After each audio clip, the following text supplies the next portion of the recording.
Tang gave a cold laugh. She said with extreme perfunctoriness, "Ha, woman. Is there a single word of truth that comes out of your mouth?" I sat down quietly eating peanuts on the side. Then, a scene I completely did not expect occurred. Lu Baiming made a phone call to his professor, but after ringing only a few times, the call was hung up.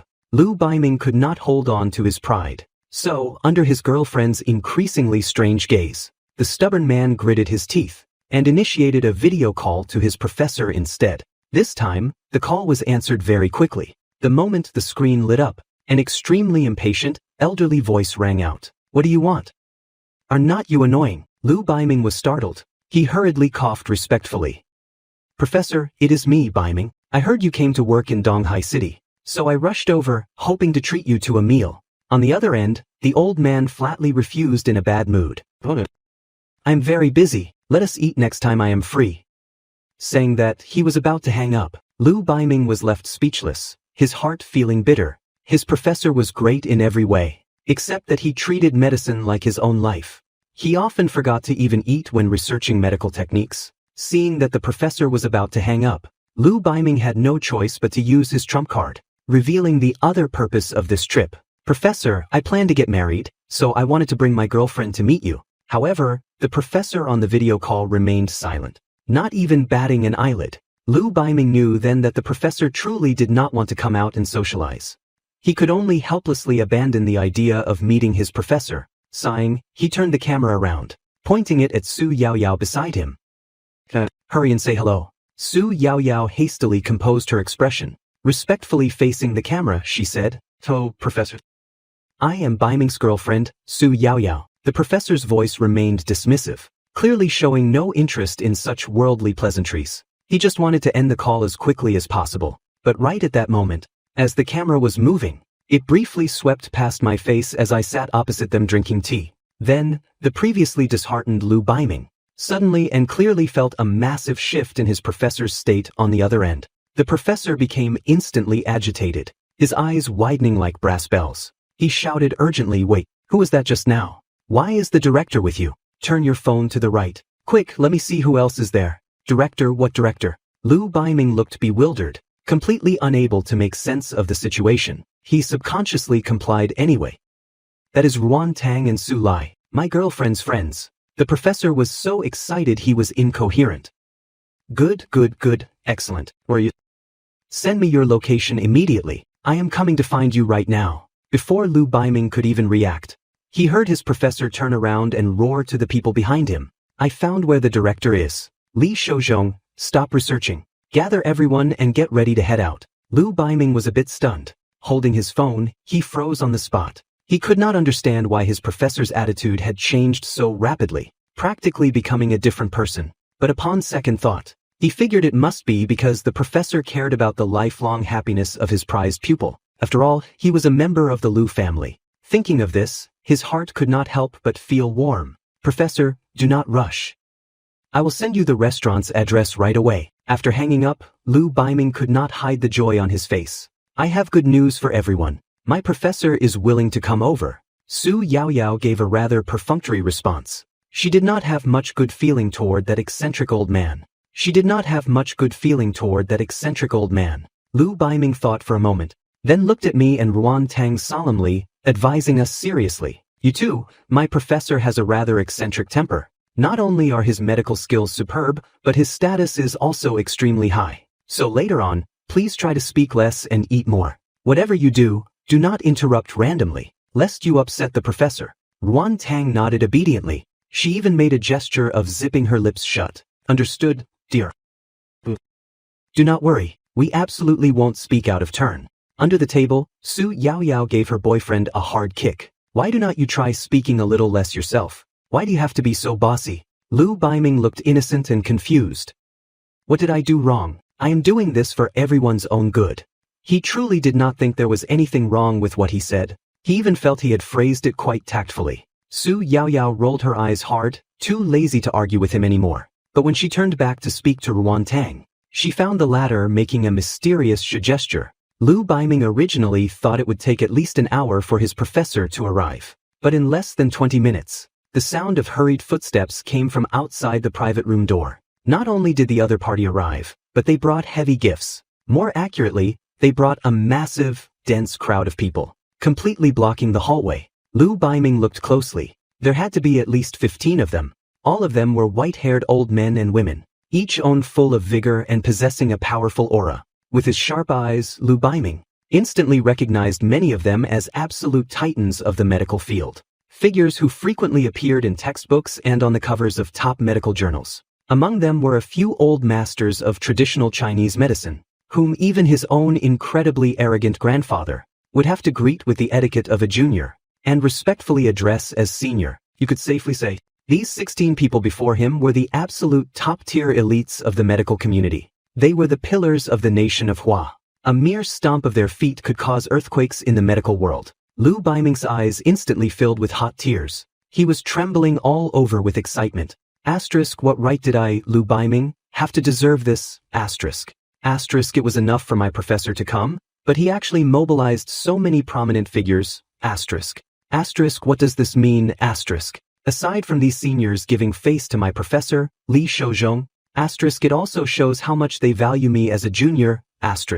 Lu Baiming stood up excitedly. With a choked voice, he said, Professor, seniors, thank you all for your blessings. I will definitely hold Yao Yao's hand and grow old together with her. However, an awkward scene occurred. That group of old men and women completely ignored him, as if he were just a puff of air. They did not even spare him a single glance. They walked straight past Lu Baiming, heading directly for me, who was sitting by the window with my head down, drinking tea. Their eyes flickered with fanatical light. These medical titans did not even sit down. They just crowded around me, like a group of little fans meeting their idol. They all started chattering and talking over one another. My director said, why did not you come to work today? Our whole group has been waiting eagerly at the door of the school infirmary. Our legs went completely numb standing there. Old Li, your attitude is incorrect. What is wrong with waiting? For the sake of medical arts, I can wait. Whether it is a year or 10 years. Even until the end of my life, I would have no complaints or regrets.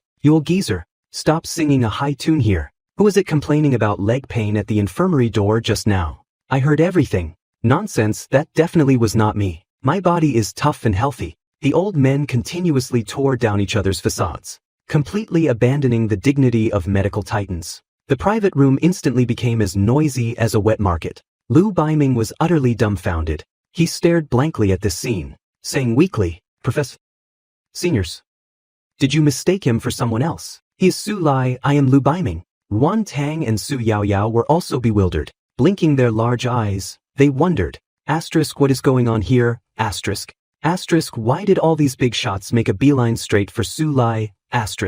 Only then did the titan known as Li Shouzhong turn his head. He pulled an old man out from the crowd. Yen Gui, your student is calling you. Hurry up and get rid of him. Do not delay our important business. The old man named Yen Gui looked back in surprise. You have not left yet. I thought you left ages ago. Lu Baiming felt as if an arrow had pierced his chest. So, Professor, you never even cared whether I was here or not. Yen Gui waved his hand. Forget it. It is fine that you did not leave. It just so happens we need someone here to serve tea and pour water. First, go tell the waiter to change us to a larger private room. This one is too small.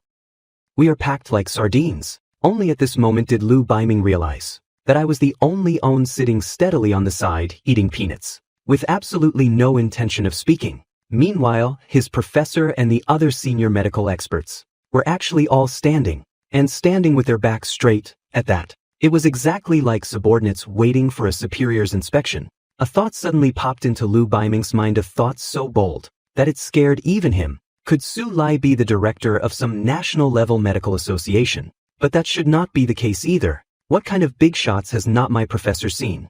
He has met plenty of top-tier figures in various fields, yet he has never acted with such deference. Lu Baiming was utterly bewildered, feeling his worldview crumbling. He said cautiously, Professor, Su Lai is just a school doctor. Let me pour tea for you all first. Li Shouzhong cut Lu Baiming off directly. Shaking his head with a face full of regret, he said, Sigh, it is hopeless. This child is ruined. Yen Gui frowned even deeper and said, Lin Qiu, when you have time, give my student here a brain scan. See if there is a hole in his head or if he is missing a few screws. Lu Baiming wanted to cry but had no tears. He stood there at a total loss. What on earth is going on? What exactly did he do wrong to make these titans treat him like this? Lin Qiu gave a soft umph. You want me to examine him? Sure. Give up your position as the night shift doctor at the school infirmary to me. Not only will I examine your student, but I will also give you a checkup while I am at it. Hearing this, Yengu reacted like a cat whose tail had been stepped on. Give you that position? Then I would truly have a hole in my head. Do not even think about it. Lu Baiming grew anxious and advised loudly, Professor, with your status and medical skills, you should have far better prospects. Going to a school infirmary is a complete waste of your talent. Lin Qiu, however, nodded repeatedly in agreement.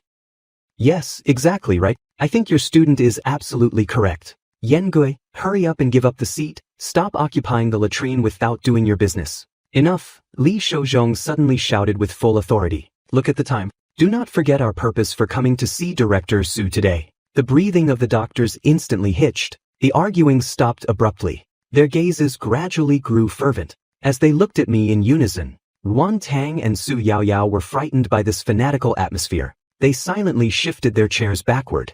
This scene was not something small fry like them could get involved in. The two women had an illusion. If there was not still a shred of rational restraint holding this group back, these old men and women would probably have pounced on me like starving tigers long ago. Li Shouzhong took a deep breath. He straightened his clothes and took the initiative to speak. Director Su, actually, the reason we came today is that we have an important matter to discuss with you. However, I merely shot Li Shouzhong a flat glance. Still holding my teacup, I did not speak. I then went back to eating peanuts. Li Shouzhong and the others twitched their eyebrows, their hearts skipping a beat. Oh no, Director Su is unhappy. Seeing this, Yan Gui hurriedly added, Director Su, please do not misunderstand. We absolutely have no intention of stealing the credit. All the glory belongs to you. I put down my teacup and slowly turned my gaze to Yan Gui. Still I said nothing. That calm gaze made everyone's hearts turn cold once again. They all sighed inwardly. A medical breakthrough like this. If the nation of Hua cannot take full charge of it, what a massive regret that would be. This is the turning point for the rise of Hua's medical science. A few of the more emotional old doctors already had red-rimmed eyes. Tears were swirling, but they forced themselves to hold them back. On the other side, Lu Baiming, who had been watching the whole time, felt his brain completely short-circuiting. He could not believe everything he had just heard. Sulai, the husband of Su Yaoyao's best friend, Ruan Tang, the deadbeat who made Ruan Tang the laughingstock of Donghai 5 years ago, a seemingly ordinary school infirmary director. His medical skills have actually reached a level where these titans bow in submission, even to the point of winning a Nobel Prize in medicine. And yet, just a moment ago, I acted like a jumping clown, mocking him for only knowing how to put band-aids on students, and saying he did not even count as a doctor. Lu Baiming felt a burning pain on his face, as if he were being slapped repeatedly. He was ashamed to the extreme, wishing he could disappear immediately. I finally opened my mouth slowly. My tone was as calm as if I were commenting on the nice weather. Did not you tell me to speak less? I glanced at Lu Baiming and added flatly. You said you were afraid Ruan Tang and I would speak out of turn and offend your eccentric professor. The entire room fell dead silent instantly. Everyone looked confused. More than a dozen pairs of eyes swept toward Lu Baiming in unison. Their gazes were filled with shock, anger, and a questioning glare of do you have a death wish? Lu Baiming was completely stunned. He had indeed said that. He had repeatedly warned and instructed them before entering. At this moment, Lu Baiming did not dare to utter a single word. Yan Gui wiped the sweat from his forehead and asked cautiously, Director Su, that was just this kid being ignorant. Do you have any objections to what we discussed earlier? I stretched lazily and said casually, I have no objections. I never said I disagreed. You guys arrange it however you see fit. Then I suddenly remembered something. Right? There is own most important thing. I put on a serious face. My only condition. If it can't be met, then the deal is off. Yan Gui and the others immediately straightened their backs. Looking extremely solemn, they pulled out their little notebooks, ready to record my demands. Even if it was an astronomical patent fee, they would accept it. I shrugged and glanced at Ruan Tang beside me. As for me, I do not have any grand ambitions. I just want to be a quiet salted fish and accompany my daughter as she grows up.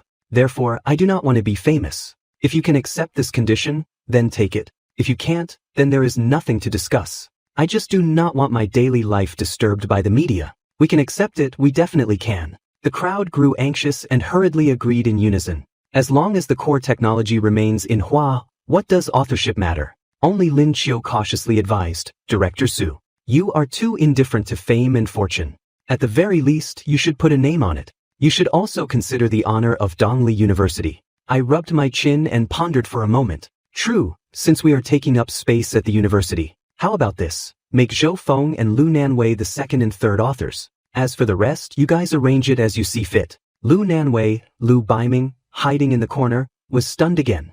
Is not that his rebellious younger sister who ran away from home? The doctors were so excited that tears welled up in their eyes. Even if I asked them to put a dog's name as the author, they would have agreed without hesitation at this moment. In the face of the glory of the rise of Hua's medical science, the specific author's name was not important, as long as it was a citizen of Hua with a patriotic heart. As long as this technology belonged to the nation of Hua.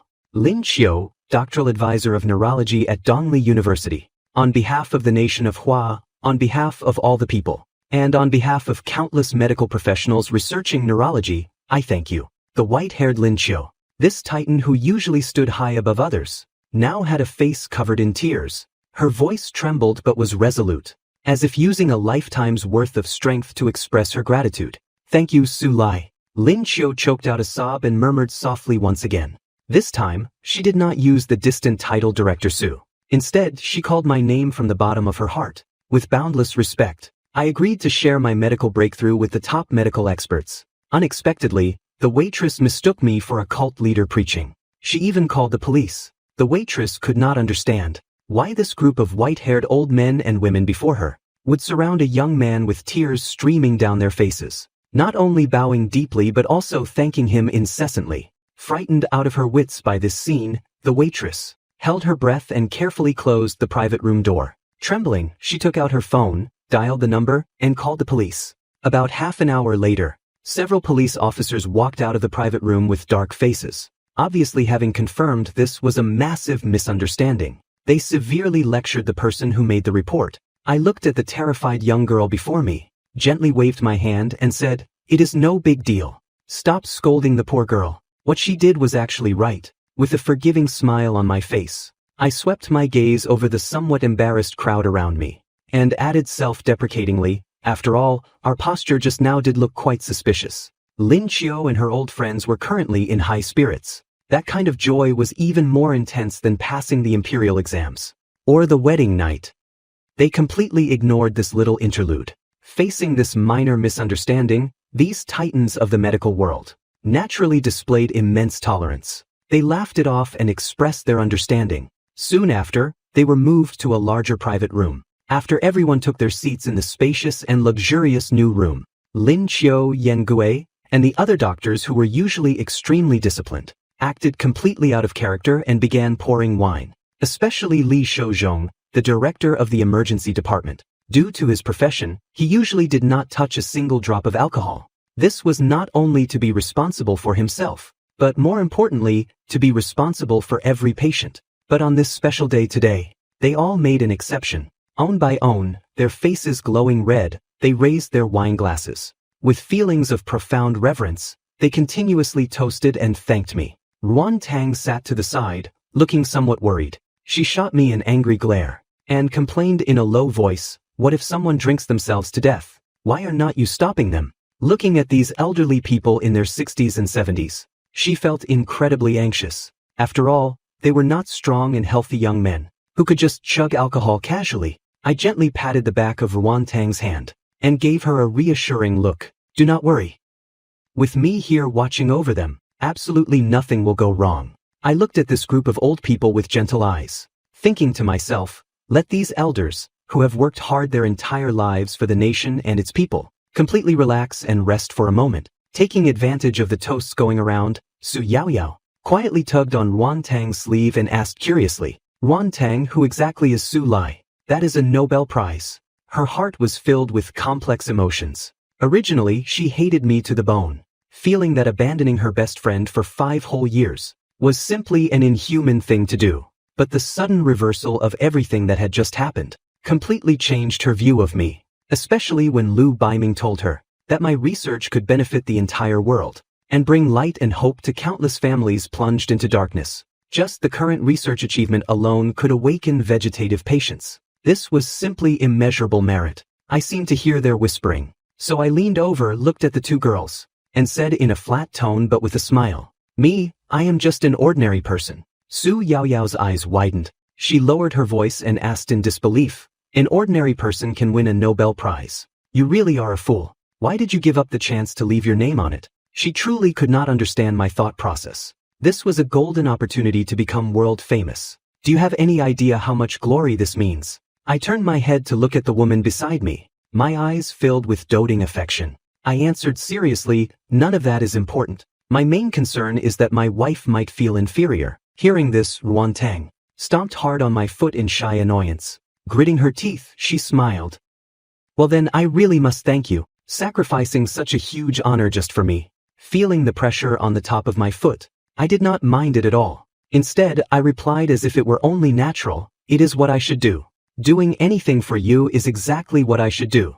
Ruan Tang looked at my calm profile, her heart filled with mixed emotions. Fame, power, wealth, I had just cast them all aside, not caring about them in the slightest. She really could not see through this man anymore. He abandoned everything the world dreamed of having. What exactly did he want? Could it really just be for this family? As if seeing through Ruan Tang's thoughts, I suddenly leaned into her ear, my gentle breath brushing against the shell of her ear. I said softly, "What I want is you." Ruan Tang pushed me away with a cold face. "If you spout nonsense again, bear the consequences." Yet her face was frighteningly hot. I leaned back smoothly, a playful smile hanging on my lips. "What consequences? Can you be more specific, so I can mentally prepare myself?" Ruan Tang opened her mouth, but found she could not speak at all. Right, what could she possibly punish me with, aside from losing her temper? It seemed she had no other methods. Watching her adorable, flustered demeanor, I feigned remorse and said, "Actually, I regret it a bit. I should have given the state a condition earlier, to make you marry me." Rubbing my chin, I added with a straight face, "The condition would be, I will hand over the research only when Ruan Tang marries me. I will let the state court you for me." Ruan Tang was so angered by this man's rogue logic that she laughed. She rolled her eyes at me and snapped, "In your dreams, the state would not care about something like this." I looked deeply at her and said in a low, magnetic voice, "If it is a dream without you, then even a beautiful dream would be completely tasteless to me." Ruan Tang knitted her delicate brows and fell into deep thought. These words did not sound like much at first, and upon careful consideration, they seemed to make sense. But why did it feel so weird? She felt as if this guy had taken advantage of her verbally once again. She simply turned her head away and ignored me, to avoid falling into my verbal traps again. I chuckled softly, thinking to myself that my wife really was thin-skinned. Just then, Li Shouzhong and the others came over with wine glasses to toast again. And then, with a collective thump, they all collapsed in a drunken stupor. I looked at the old professors collapsed all over the floor, shook my head with a light chuckle, picked up my wine glass and took a sip. My eyes carried the calm detachment of, "Everyone is drunk, but I alone am sober." Seeing this, Lu Baiming spoke with overwhelming bravado. "Out drinking a bunch of old folks is no real skill. I will drink with you, let us not go home until we are drunk tonight." I put down my wine glass and nodded. My expression remained as calm as water. I replied flatly, "Sure, since you want to drink, then I will drink with you." The two of us started a drinking contest. Glasses of baijiu were downed one after another. Lu Baiming looked at me in surprise. He thought to himself, "This guy can really hold his liquor. He is completely unaffected."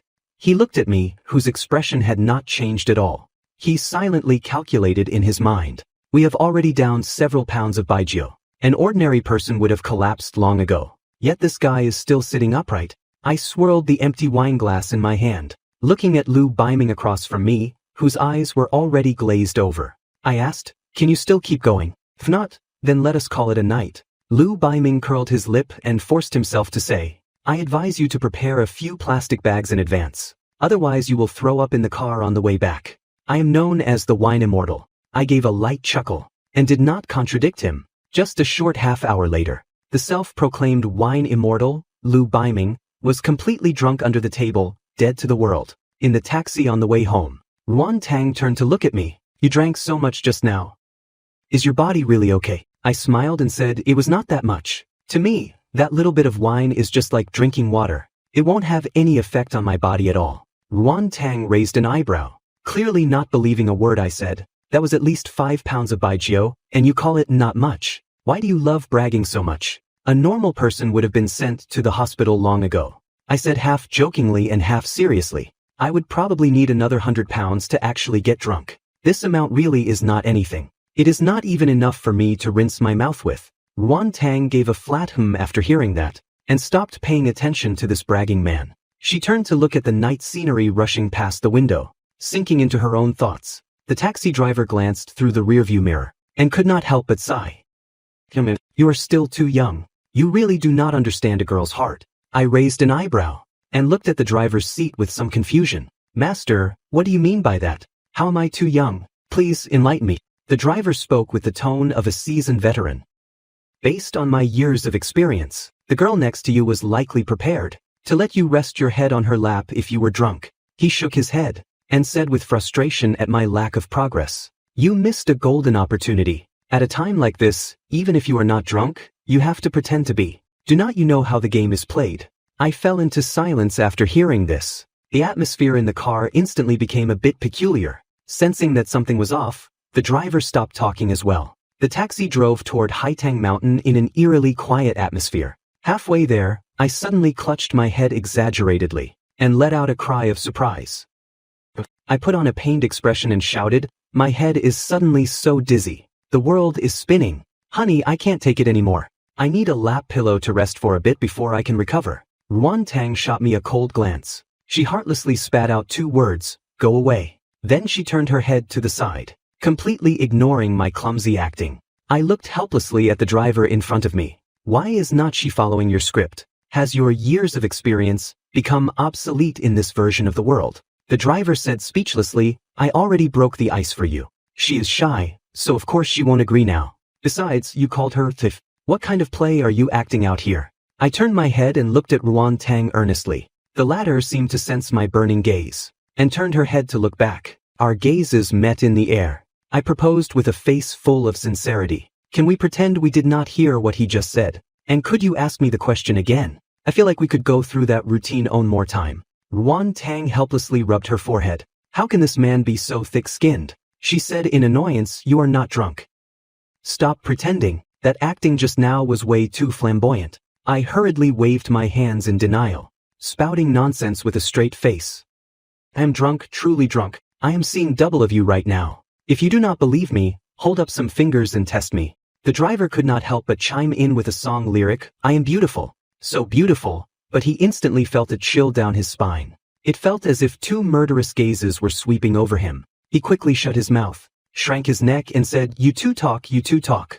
I promise not to interrupt anymore. I will focus on driving and get you to your destination safely. Ruan Tang looked at my rascally behavior, and sighed, asking, are you really drunk? There was a trace of scrutiny in her eyes, as if trying to confirm whether I was faking it. I nodded firmly.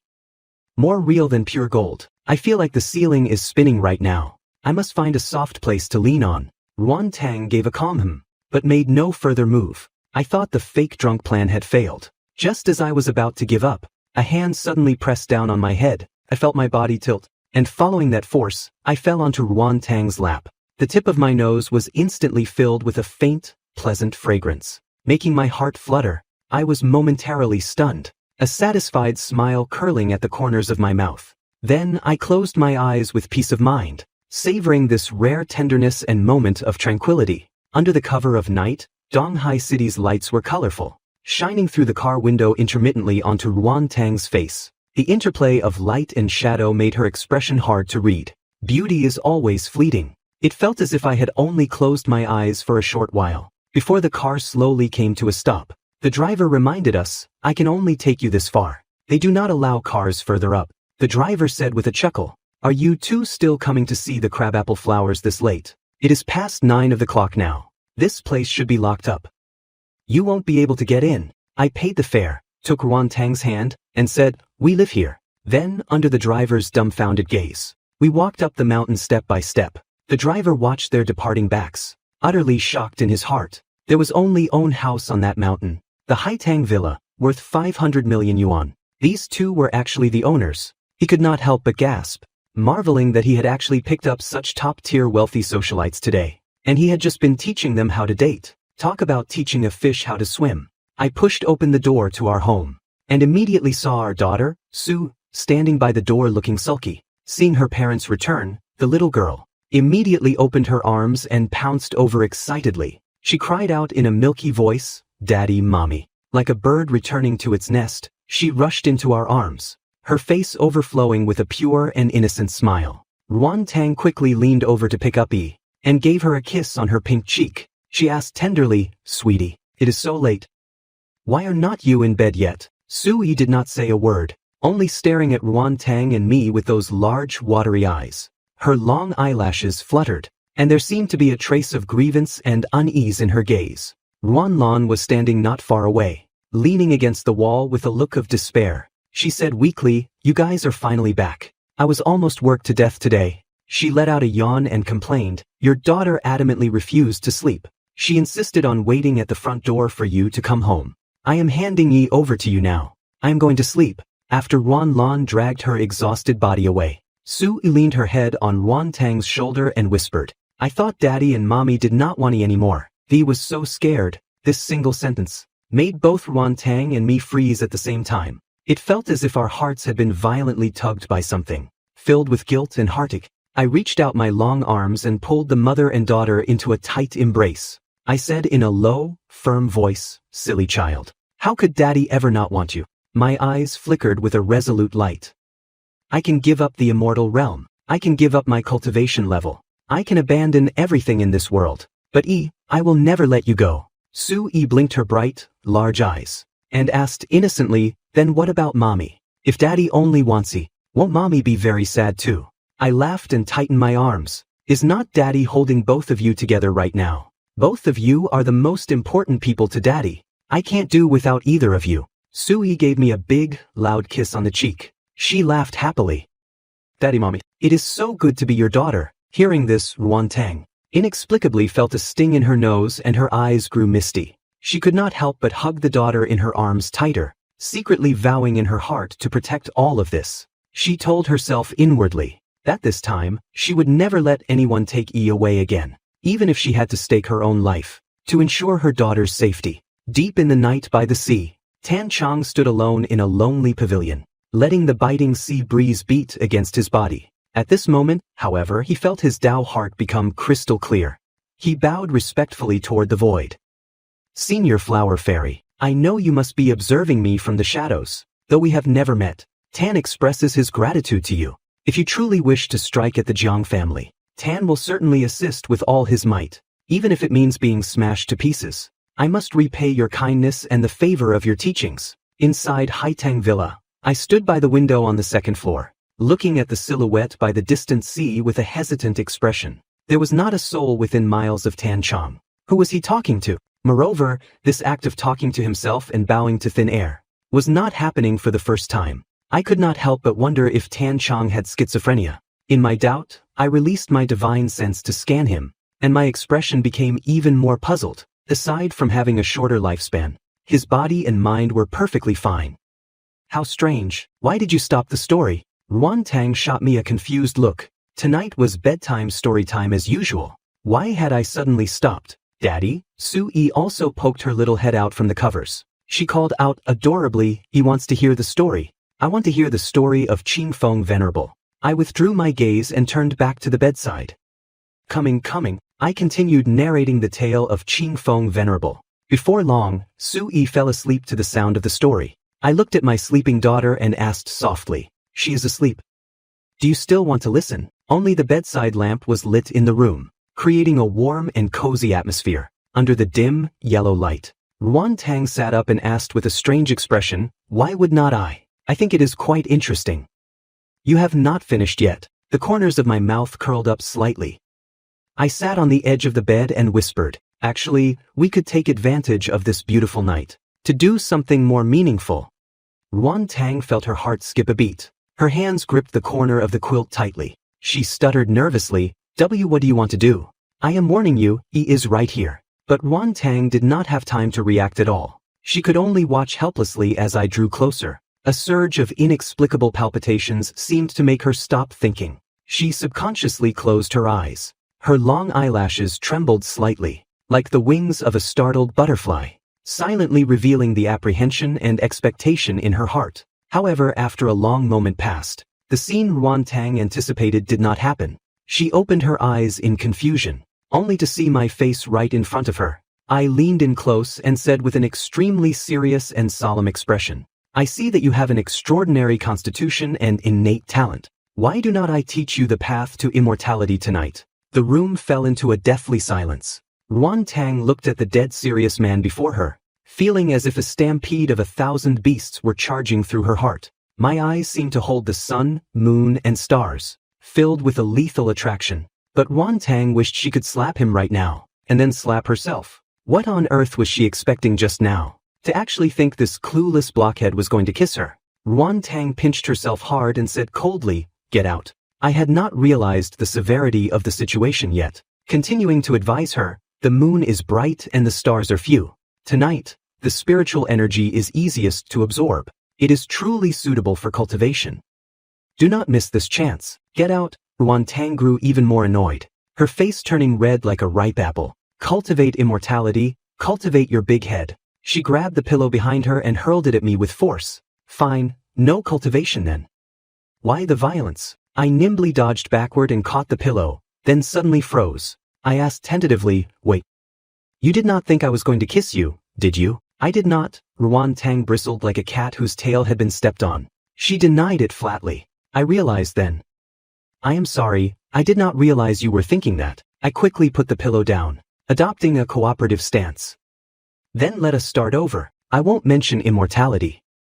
You close your eyes first. This time, I definitely won't let you down." Ruan Tang wished she could find a hole in the ground to crawl into. She jumped straight out of bed, and pushed and shoved me out of the room. I was shut outside the door, yet I still persisted in calling out, "Maybe we really should cultivate. I know a dual cultivation method that is perfect for you." I stood outside the door and sighed, thinking, why can't I get through to this woman? In the southern immortal realm, there was a spirit clan. Though they numbered fewer than 10,000, they were famous everywhere. All because their cultivation technique was extremely unique, named Ling. Though the name was just own word, its effect made countless cultivators green with envy. The conditions for cultivation were not harsh. It only required blood-related kin to cultivate together. However, the total amount of spiritual power obtained was the product of the two individuals' quantities multiplied. In other words, if Ruan Tang cultivated this with her sister Ruan Lan or daughter Su, given equal talent, a normal person would only get 10 points of energy.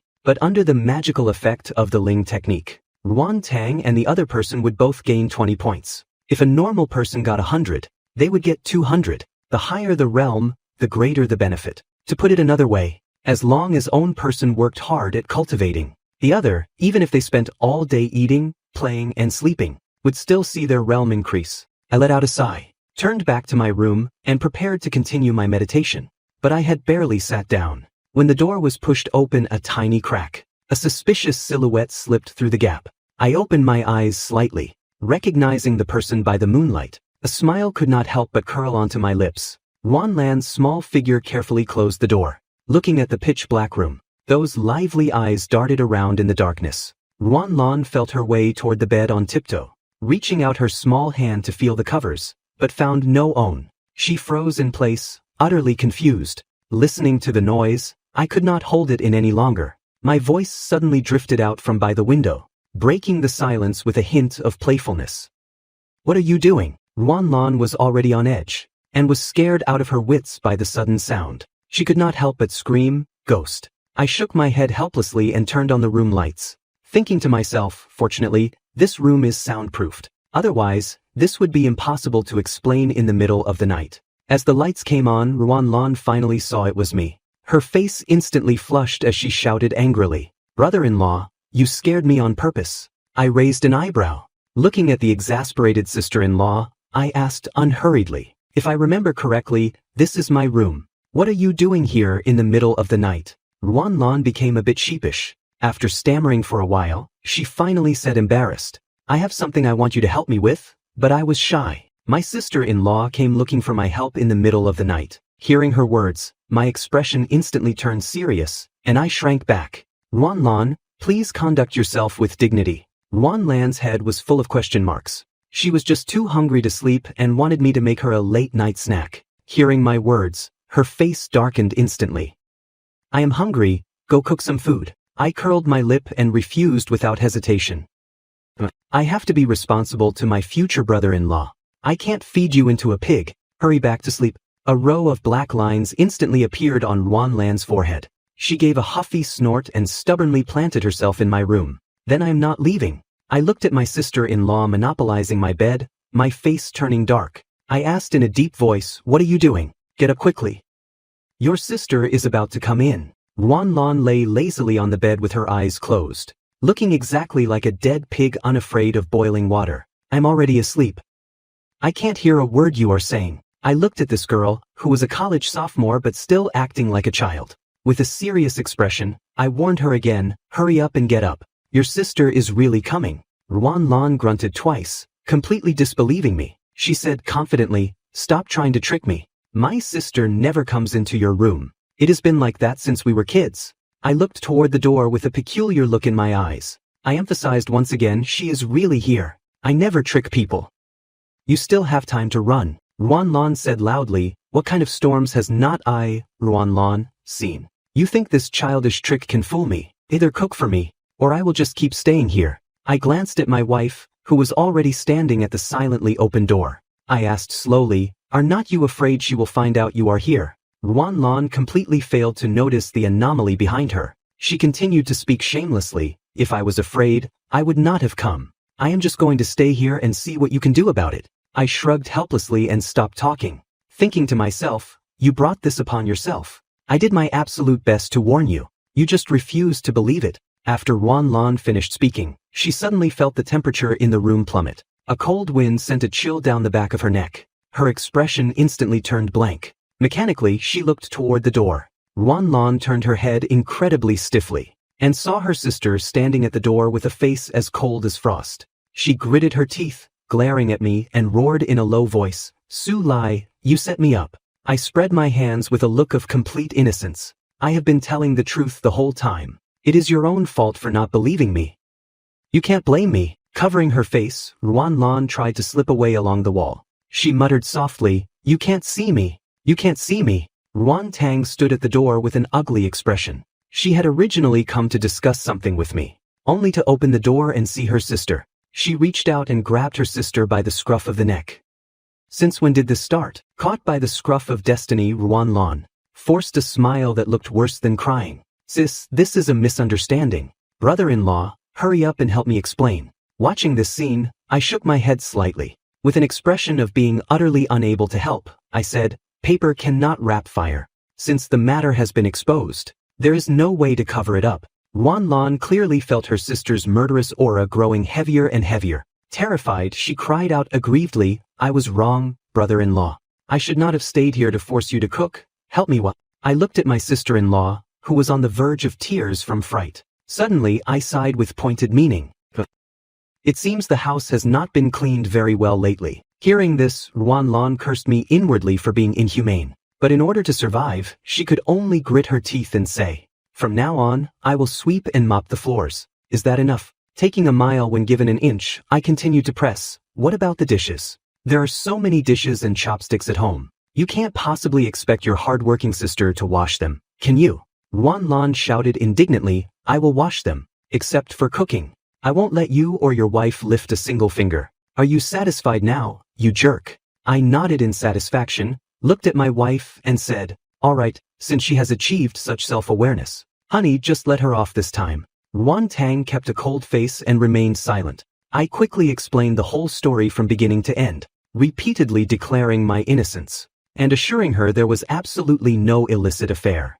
Ruan Lan also kept nodding her head like a garlic pounder. She chimed in pitifully, "I really was just hungry. We are completely innocent, sis, you have to believe me." After hearing the explanation, Ruan Tang's expression softened slightly, but she still looked at her sister suspiciously and asked, "Is that really all? You are not hiding anything else from me?" Ruan Lan nodded repeatedly. After hesitating for a long time, she leaned into her sister's ear and whispered something. After saying it, she covered her face and said, "Sis, you absolutely must not tell anyone." Hearing those words, Ruan Tang instantly panicked. Her eyes widened as she said, "You plan to stay single your whole life. No, you absolutely cannot have such thoughts." Seeing her sister's intense reaction, Ruan Lan decided to just lay it all out there and said loudly, "Games are fun, and anime is great. Why should I find a man and suffer? Being a salted fish is perfectly fine." Listening from the side, I kept shaking my head. I could not help but interject with a critique. This leak has very low self-awareness. To actually not want to get married, have kids, and contribute to society. Ruan Tang shot me a fierce glare and shouted, "Shut your mouth. Ruan Lan, come out with me. Tonight I must thoroughly correct these erroneous thoughts of yours." Ruan Lan grunted reluctantly. Just as she was closing the door, she suddenly gave me a sly wink, as if to say, "Even though I got caught this time, I still managed to drag you down with me." Looking at this mischievous sister-in-law, I could not help but chuckle. I shouted through the crack in the door, "Do not forget to clean the house. I will be supervising you." About an hour later, Ruan Tang returned to my room, her face full of exhaustion. It was clear that educating her rebellious sister had drained a lot of her energy. Seeing this, I immediately stepped forward and asked with concern, "How is our sister doing? Has she been guided back to the right path by your powerful aura and reasoning?" Ruan Tang said with considerable gratification, "Under my guidance. She has already given up those dangerous thoughts. She is a grown adult, yet she still makes me worry about her every day." I complained inwardly, "My wife is too easy to fool." But outwardly, I did not hold back my praise. "My wife is truly amazing. To even be able to persuade such a stubborn element." Ruan Tang's face suddenly turned cold. She gave a humph and said, "Do not think a few compliments will make me forgive you. Letting her into your room in the middle of the night. If word gets out, what will happen to her reputation?" I said casually, "Then I will just take care of both of you. Anyway, herding own sheep is the same as herding two. As a dignified imperial sovereign, I can certainly afford to support a sister-in-law." Hearing this, Ruan Tang instantly misunderstood. With a dark face, she took a step toward me. "You really do have ideas about Ruan Lan. I knew you were up to no good." Ruan Tang wanted to look me straight in the eyes at close range to create an imposing pressure, but awkwardly realized she was not tall enough. So she tried hard to stand on her tiptoes to increase her presence. Ruan Tang misjudged the distance, jerking forward suddenly. Her smooth forehead crashed heavily into my nose. The pain instantly brought tears streaming from her eyes. Looking at my wife clutching her forehead and crying out in pain, I genuinely could not hold back my laughter. I felt that the woman who was acting so fierce a second ago was now unbelievably adorable. Clutching her reddened forehead, Ruan Tang said furiously, "You are laughing at me. You clearly are laughing. And you have not stopped. You are going too far." I tried hard to suppress my smile and explained with a straight face, "Honey, I am a professionally trained individual. No matter how funny something is, I will never laugh." Ruan Tang looked at me with a face full of smiles. Gritting her teeth, she said, "You won't laugh unless you can't hold it in, right? I have seen the mermaid. Stop giggling." I immediately dropped my smile, raised my hand, and swore seriously, "I swear in the name of the imperial sovereign, that I absolutely have no improper thoughts about Ruan Lan." Looking deeply at Ruan Tang, I said, "Because the space in my heart is very small. It only has enough room for you and T. It can no longer hold any other woman." Ruan Tang curled her lip, clearly not believing a man's words. Extending her pinky finger, she said, "I do not believe your oaths. Come, pinky promise."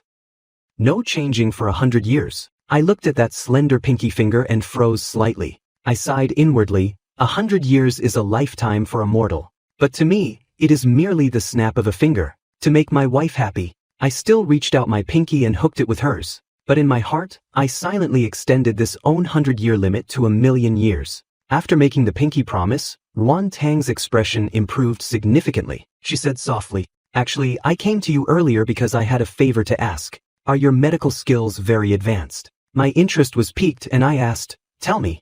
I knew that unless it was something important, my proud wife would not easily ask me for help. Ruan Tang said softly, "I want you to help me save someone.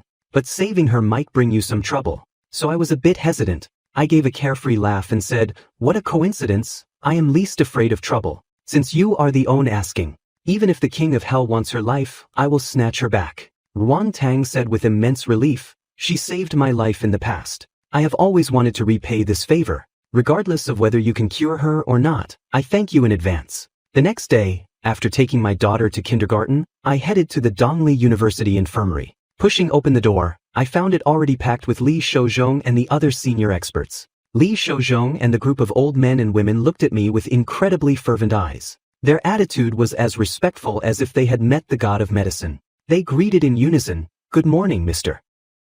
Zhou Feng and Lu Nanwei had complex expressions. When they learned they would serve as the second and third authors on the upcoming medical paper, they felt completely unworthy of the honor. Zhou Feng said with a solemn tone, "Director Su, Lu and I have discussed this. We cannot accept the authorship. This honor is too heavy. We cannot bear it." I curled my lip and said dismissively, "A Nobel Prize, right? Why are you declining such a minor award? Taking a bit more glory makes our time as colleagues worthwhile." Hearing the phrase minor award in reference to the Nobel Prize, Zhou Feng and Lu Nanwei felt their brains practically short-circuit. They stared at me blankly. This is just too arrogant. With my hands behind my back, I said flatly, "Compared to some award, I would much rather you two open up a new era for the medical path of Hua, and make the world look upon it with respect." My calm voice exploded like a clap of thunder in everyone's hearts. When that time comes, the highest awards in medicine and all other fields will all originate from Hua. And what you need to do is very simple. You merely need your medical skills to lead the world. Then scholars all over the world will consider it an honor to come to Hua for advanced studies. Li Shouzhong and the others felt their minds and bodies become utterly clear, as if a long closed window had finally been pushed open. Those previous awards, fame, and fortune instantly became completely uninteresting. Li Shouzhong cupped his hands, his breathing rapid as he said, "Mr. Su, we understand. We will certainly study your medical techniques diligently to make the medical arts of Hua the ultimate authority." I patted everyone on the shoulder and offered some encouragement. Suddenly, I looked at Lu Nanwei and asked, "By the way, who is Lu Baiming to you? You look a bit familiar." Lu Nanwei's body stiffened violently. Her eyes darted away as she said, "I do not know him." After speaking, she lowered her head and pretended to organize the medical records in her hands. Yen Gui suddenly exclaimed from the side, "I remember that the head of the Lu family in Hang City has a daughter who has not been heard from in years. Could you be the eldest miss of the Lu family?" Lu Nanwei interrupted with a cold expression, "I am not a member of the Lu family, and I certainly do not know any Lu Baiming. You have got the wrong person. Do not mention that name again." I turned to leave, saying flatly, "It is fine. Lu Baiming had a message he wanted me to pass on to his sister. Since you are not her, then I won't say it." Watching my departing back, Lu Nanwei finally lost control of her emotions. Her fingernails digging hard into her palms, she shouted, "Director Su, do not go. I am his sister." I stopped in my tracks, turned back, and said, "Lu Baiming said that the Lu family wronged you. He wants you to go back and visit when you have time. No matter what, that will always be your home." Lu Nanwei stood stunned for a long time but did not hear anything else. She asked blankly, "That is it, just that own sentence? Did he have anything else to say to me?" I nodded and said, "That is it." After speaking, I paid her no more mind. I sighed inwardly. Even an upright official finds it hard to settle family disputes. And these wealthy family feuds are even more complex. Lu Nanwei remained silent for a moment before her emotions suddenly erupted. Choking with sobs, she cursed, as expected of a hypocritical, sanctimonious jerk. "What is the point of playing the good guy now?" Crying, Lu Nanwei slammed the door and ran out. Everyone in the infirmary looked at each other in dismay. Li Shouzhong raised an eyebrow at Zhou Feng and lectured, "Your colleague ran off crying, and you are not going after her." Zhou Feng analyzed with a completely straight face. "From a psychological perspective, she needs quiet right now. Blindly comforting her will only cause negative effects. Therefore, I suggest letting her be alone." Lin Qiu slapped Zhou Feng hard on the back of the head and cursed, "Stop with the nonsense. Hurry up and go after her. And find out what the situation is while you are at it. This is a mission, understand?" Grumbling inwardly, Zhou Feng got up and chased after her. Right at that moment, Ruan Lan poked her head in and pushed the door open. She saw a room full of people and Zhou Feng, who had just run out. Lacking confidence, Ruan Lan said, "I am not feeling well, so I came to get checked out." Actually, she wanted to trick me into giving her a medical leave note, so she could dodge today's makeup exam. An enthusiastic, elderly female traditional Chinese medicine doctor immediately reached out her hand and said, Come, young lady. Let Granny take a look at you. You're so young. You can't afford to let an illness take root." Ruan Lan hurriedly waved her hands in refusal. She dragged me into the inner room and locked the door behind her. "Granny, I will just have my brother-in-law take a look. He is a miracle doctor." I looked at my sister-in-law who had pulled me into the inner room. With a serious expression I said, Ruan Lan, conduct yourself with dignity. A lone man and woman sharing a room together. It won't sound good if word gets out. Ruan Lan's pretty face flushed bright red as she cursed, jerk brother-in-law. Williams, hurry up and write me a leave note. I have an exam today that I did not study for, and I do not want to go. I rolled my eyes and flatly refused. You are not sick? Please respect my profession. I won't help you skip class. Hurry back and review for your exam. Seeing the soft approach was not working, Ruan Lan started acting coquettish. She hugged my arm, shaking it, and said in a whining voice, Brother-in-law, as long as you help me, I am willing to do anything. I narrowed my eyes at Ruan Lan, who was suddenly acting shy, and asked back, willing to do anything? You said it yourself. Do not regret it later. Ruan Lan's beautiful eyes fluttered as she nodded shyly. But you can't let my sister know. Inwardly, however, she was secretly pleased with herself, feeling that the honey trap truly worked every time. Suddenly, I slowly leaned closer to Ruan Lan. Lowering my head, I whispered like a devil, what if I want you to?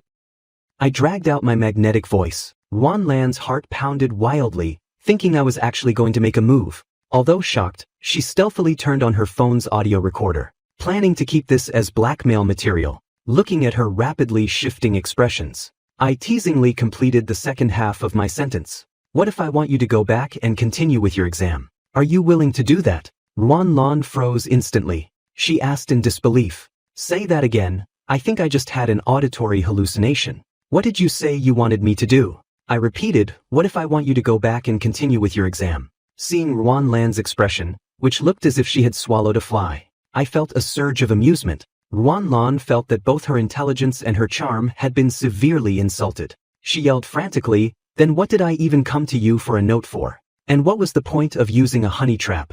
I shook my head regretfully and said, how about you have your sister come over? If she uses a honey trap, I will definitely agree. Just for you. You would better go back to studying. Ruan Lan was so angry she burst into tears. Crying, she shouted, Su Lai, you are not even a man. You are going to pay a heavy price for looking down on this campus beauty. Ruan Lan ran out of the school infirmary crying. Li Shouzhong and the others looked at me with complex expressions. They all stated, Director Su, do not worry, we will keep this a secret. I looked at this group of old men and women, and sighed helplessly.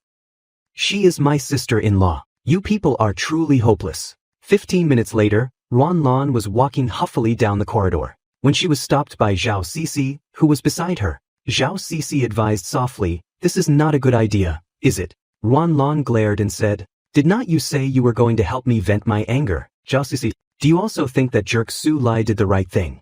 Zhao Sisi panicked. She had merely been comforting Ruan Lan earlier. She did not expect to be dragged into a revenge plot. She said weakly, for a gentleman to take revenge, 10 years is not too late. Ruan Lan shouted angrily, who wants to be a gentleman? Have you forgotten who gave you the papaya drinks back then? I treat you so well normally, and now you won't even help me with a little thing. Her scalp tingling with exasperation, Zhao Sisi complained. It is clearly because you did not like drinking them that you forced them on me. But under Ruan Lan's murderous glare, she could only nod and agree to help. Just as Ruan Lan was about to instruct Zhao Sisi on how to execute their revenge plan, an eerie voice suddenly drifted over from behind them. Hurry back and read your books, you might still pass. Ruan Lan and Zhao Sisi stiffened in fright. Ruan Lan turned around and shouted in humiliated anger, impossible. Today either you die or I live. We are not done here. I completely ignored my bristling sister-in-law. Instead, I looked at Zhao Sisi and warned calmly,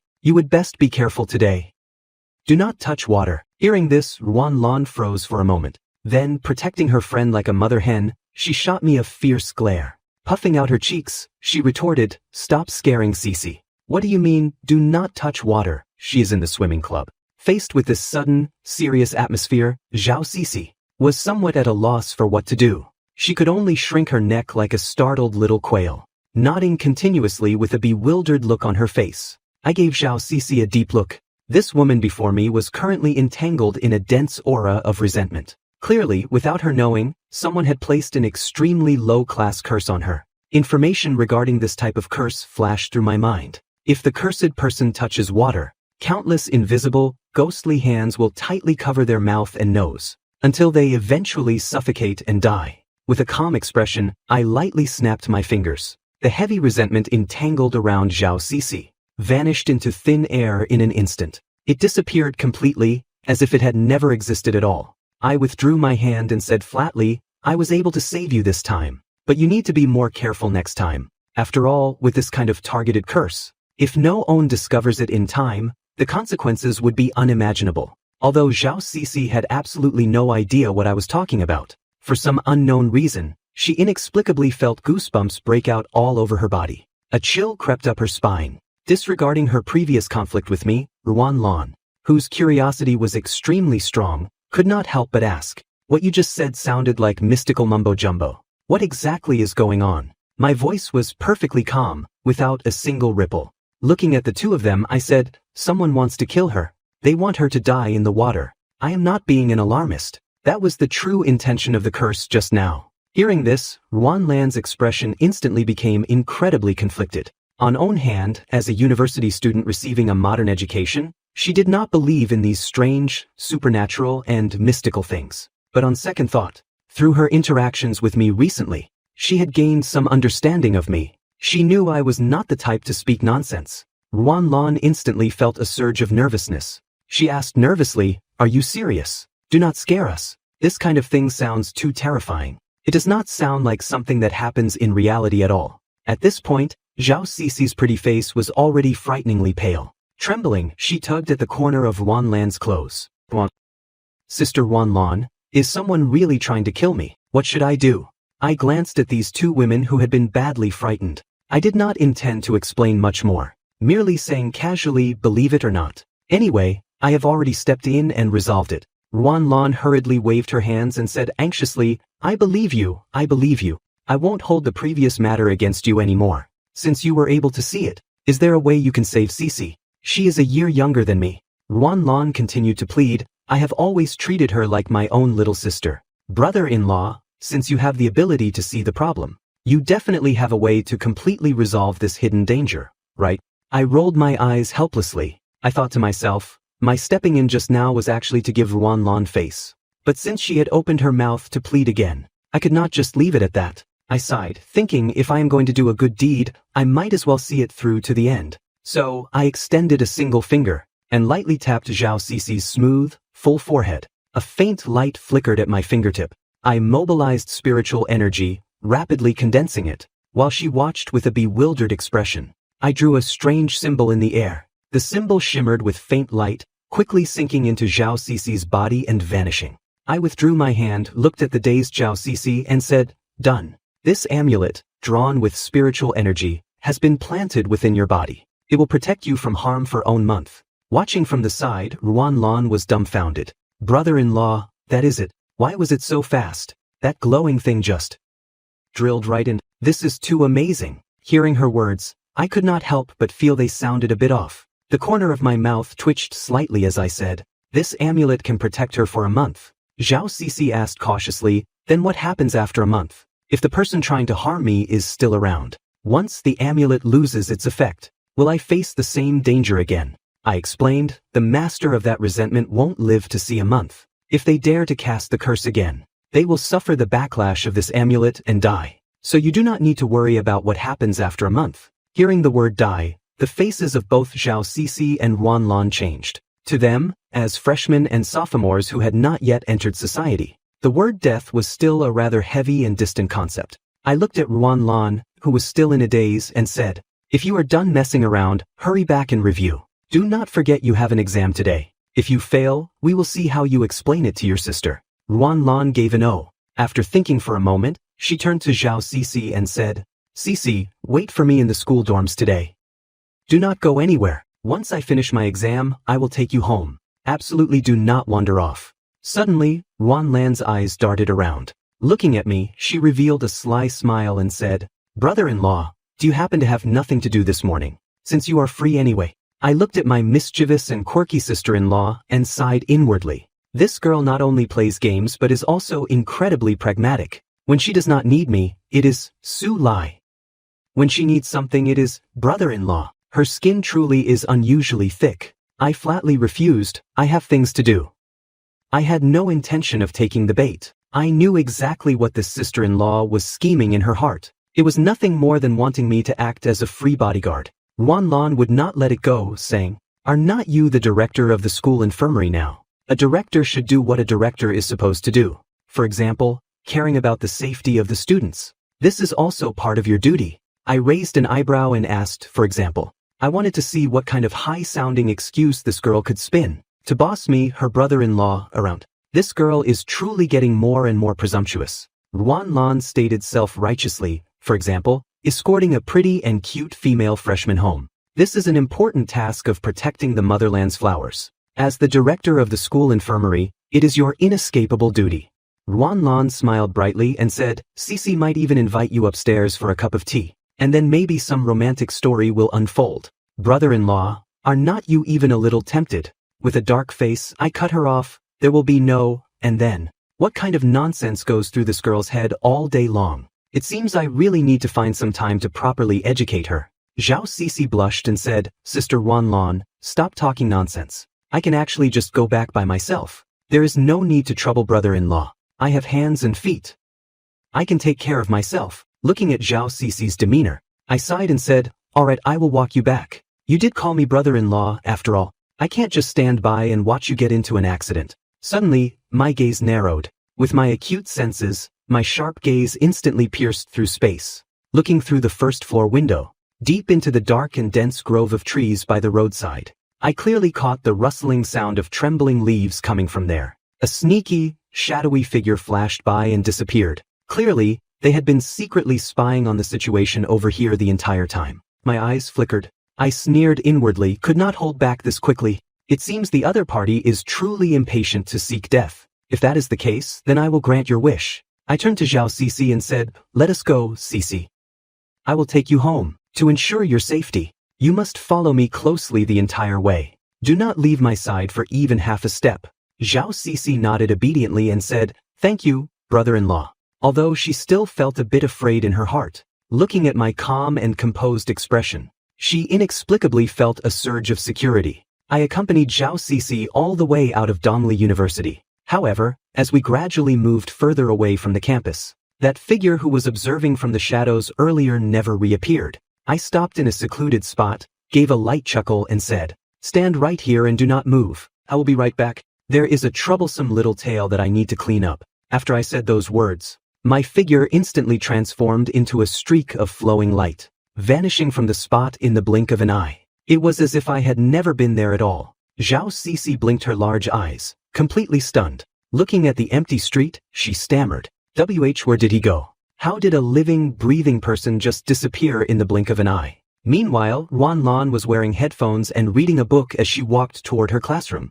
Her elegant brows sometimes furrowed, sometimes relaxed. She was completely unaware that she had already become prey in someone else's eyes. Ruanlan was studying hard for her upcoming afternoon exam, completely oblivious to the fact that a man wearing sunglasses and a face mask was rapidly approaching her from behind. The corners of Dai Yong's mouth curled into an incredibly mocking arc. He thought with a laugh in his heart, to think the illegitimate son of the world-renowned flower fairy, Su Lai, could not even see through this. He could not even see through the simplest, luring the tiger off the mountain, stratagem. It seems rumors truly cannot be trusted. This guy is nothing more than a useless bum coasting on his bloodline. Dai Yong recalled the recent news, the flower fairy breaking through to the divine gate realm, and the news of Haitang Mountain becoming a spiritual vein had spread throughout the Hua martial arts world, attracting the covetous eyes of countless people. Greed flashed in Dai Yong's eyes. Even though the nation of Hua was vast and rich in resources,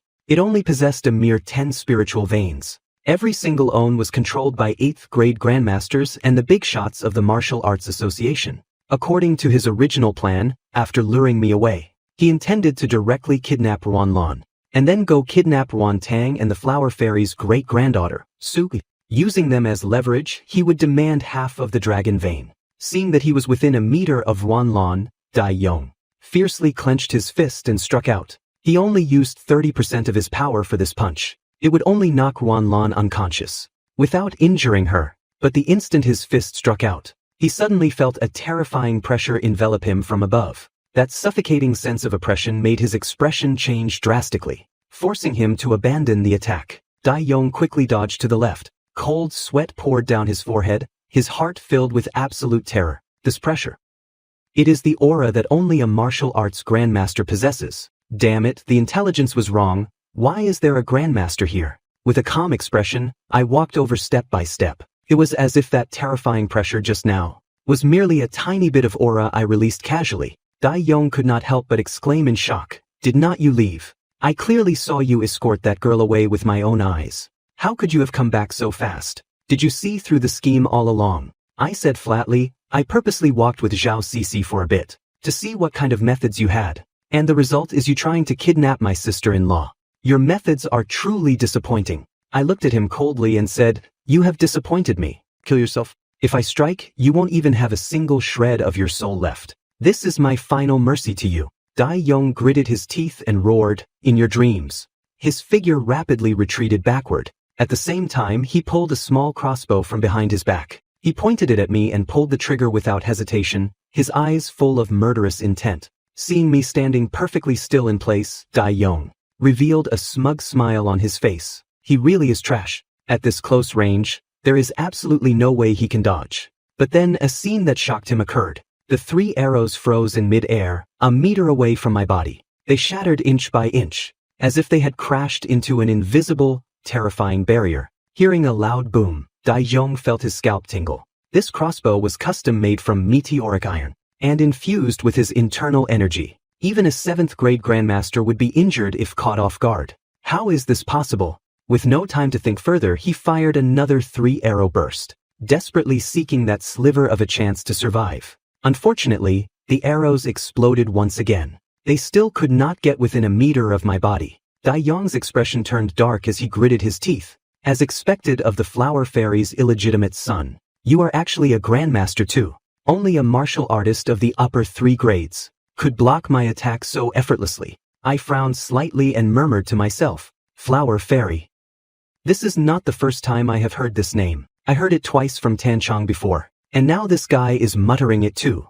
I wondered inwardly, could the mastermind behind everything be this Flower Fairy? Even this baffling martial artist in front of me is rambling about it. It seems there are quite a few secrets hidden behind this name. Dai Yong gave a cold laugh and said, nice acting. You are actually pretending not to know about the Flower Fairy's matters. Nowadays, who in the entire martial arts world does not know that Haitang Mountain belongs to the Flower Fairy? What are you pretending for? My frown deepened. I found this person increasingly baffling. Deciding to ignore him altogether, I casually waved my hand. A majestic surge of power instantly swept out, completely enveloping Dai Yong. Under this power, Dai Yong did not even have time to let out a scream, before he was reduced to specks of flying ash, vanishing into thin air. All traces of him were completely erased from this world.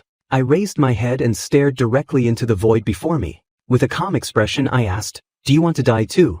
This voice seemed to pierce through endless space, speaking directly to the spy hiding behind the scenes. Although there was no one in front of me and it looked like I was talking to the air, that aura of looking down upon the entire world made the surrounding air feel as if it had frozen solid, filled with a chilling, murderous intent. Ruan Lan was reading her book with headphones on. She was completely unaware of the battle behind her, and even less aware that a person had just evaporated right behind her back. She just kept listening to her music and reading her book as she returned to the classroom. After dealing with the matters here, I found Zhao Cixi and escorted her home. You should be safe for now. The person who wanted to harm you has disappeared forever. Seeing me suddenly appear, Zhao Cixi froze for a moment. Brother-in-law, are you a magician? Was your sudden disappearance at school earlier also a magic trick? I looked at Zhao Cixi's adoring face and smiled. Want to learn? If this girl was really interested, casually teaching her a trick or two would not be impossible. After all, they were just petty parlor tricks. Zhao Cixi decisively shook her head and said, I do not want to. She felt that although this kind of thing looked magical, it must be very hard to learn. Clumsy as she was, she definitely would not be able to learn it. I rolled my eyes, utterly speechless, thinking to myself, if you do not want to learn, why did you talk to me about it for so long? Having completed my task, I turned and left. Hundreds of kilometers away, the old man in the bamboo hut looked horrified. He stumbled backward several steps. The mirror on the table, following my words, do you want to die too? Exploded violently. The old man gasped sharply, a bone-chilling cold permeating his entire body. Through the spiritual mirror, he had seen the entire process of his disciple Dai Yong's death, including my indifferent gaze right before the mirror shattered. The old man thought in terror that even separated by hundreds of kilometers, he still felt as if he had been targeted by a primeval, ferocious beast, facing an imminent threat to his life. This Su Lai's strength was simply unfathomable. Ruan Lan returned to the villa, dejected. Like a salted fish, she slumped directly onto the sofa, her entire being drained of energy. It seemed today's exam had indeed dealt her a heavy blow. Sui blinked her big eyes and asked cutely, "Auntie, what is wrong?" Looking at Ruan Lan's listless state, the little girl's face was full of concern. I chimed in from the side to rub it in. She bombed her exam. This made the already depressed Ruan Lan even more furious. Glaring at me fiercely, Ruan Lan said angrily, I did not bomb it. I just did not perform well, that is all. Besides, the results are not even out yet. How do you know I bombed it? Jinx, stop talking nonsense. Sui said expectantly, then can Auntie get a perfect score? Mommy said Auntie's grades are super good, and wants you to learn from Auntie. Auntie, you are definitely the best, right? Ruan Lan rubbed her nose, pretending to be calm, and said, Even if it is not a perfect score, it is pretty close. Yet she felt incredibly guilty in her heart. Brag too much. How am I going to wrap this up later? Ruan Tang happened to walk out of her room, and immediately spotted her sister's signature little lying gesture. She instantly rolled her eyes and said, Ruan Lan, play fewer games. It will be so humiliating when you fail your classes. Ruan Lan gave a listless oh and lowered her head, like a child who had done something wrong. However, as I brought plate after plate of delicacies to the table, she instantly recovered her form and feasted heartily. Ruan Lan's phone, which was charging, suddenly rang. Ruan Tang was closest to it and picked it up, but upon seeing the caller ID, her expression became somewhat complicated. Ruan Lan answered. There was a hint of whining in her voice. After all, having suffered grievances outside, hearing her mother's voice always put her at ease. Zhu laughed. My good daughter, how have things been at school lately? You have not come home to see your mom in so long. Mom misses you. When are you free to come back for a meal? Ruan Lan said with some guilt. I have been doing well. Ever since she left the Ruan family villa last time, she indeed had not been home to visit her parents in a while. A faint sense of sorrow could not help but well up in her heart. Ruan Yinshan took over the phone and said muffledly, Tomorrow is your grandpa's birthday. Call your sister and come home together to celebrate his birthday. This is a big event. Both of you sisters must be present. Hearing this, Ruan Lan's originally guilty mood vanished into thin air instantly. Without a second thought, she refused flatly, not going. She had absolutely no desire to go back to that house and suffer their anger. The hand Ruan Yinshan used to hold the phone was trembling slightly. Dense, cold sweat instantly broke out on his forehead. He truly did not know how to explain this to the strict old man. Zhu Fen grew even more anxious looking at her husband's cowardly demeanor. She could not help but urge him softly from the side, hurry up and tell her, stop dawdling around. Hearing his wife's urging, anger flared up in Ruan Yinshan's heart. It is all your fault. Do not promise things you can't deliver. Now look what happened. How are we going to explain this to Dad? Zhu Fen's face became extremely ugly. She recalled the scene from a few days ago when her eldest brother's family came to find her. That sister-in-law, who usually looked down her nose at everyone, actually poured tea for her personally. For the sake of that pitiful shred of vanity at the time, Zhu Fen gritted her teeth and agreed to her eldest brother Ruan Qingshan's request. She promised to definitely hold this birthday banquet for the old man at Haitang Villa. Ruan Lan grew even more annoyed listening to their hesitant tone. She interrupted anxiously, Ugh, what exactly is it? Just say it. You are driving me crazy. Seeing her husband fail to get to the point for ages, Zhu Fen snatched the phone and explained the whole situation exactly as it happened. Before she could even finish, she started choking back sobs herself. Ruan Lan had the phone on speaker. Ruan Tang, who was right beside her, heard everything clearly. She said calmly, If you two want to come visit as guests, I welcome you. But eldest uncle and grandpa are not welcome. Zhu Fen was somewhat surprised to hear her eldest daughter's voice. Not understanding why Ruan Tang was next to Ruan Lan, she asked in surprise, Ruan Tang, why are you at your sister's place? Ruan Tang did not give her mother a chance to ask further. She cut her off directly. We are about to eat. We will talk later, Mom and Dad. Having said that, she hung up the phone directly, leaving no room for discussion. Ruan Tang gripped her chopsticks tightly, her knuckles turning slightly white before slowly relaxing again. She picked up a piece of meat and placed it in her daughter's bowl.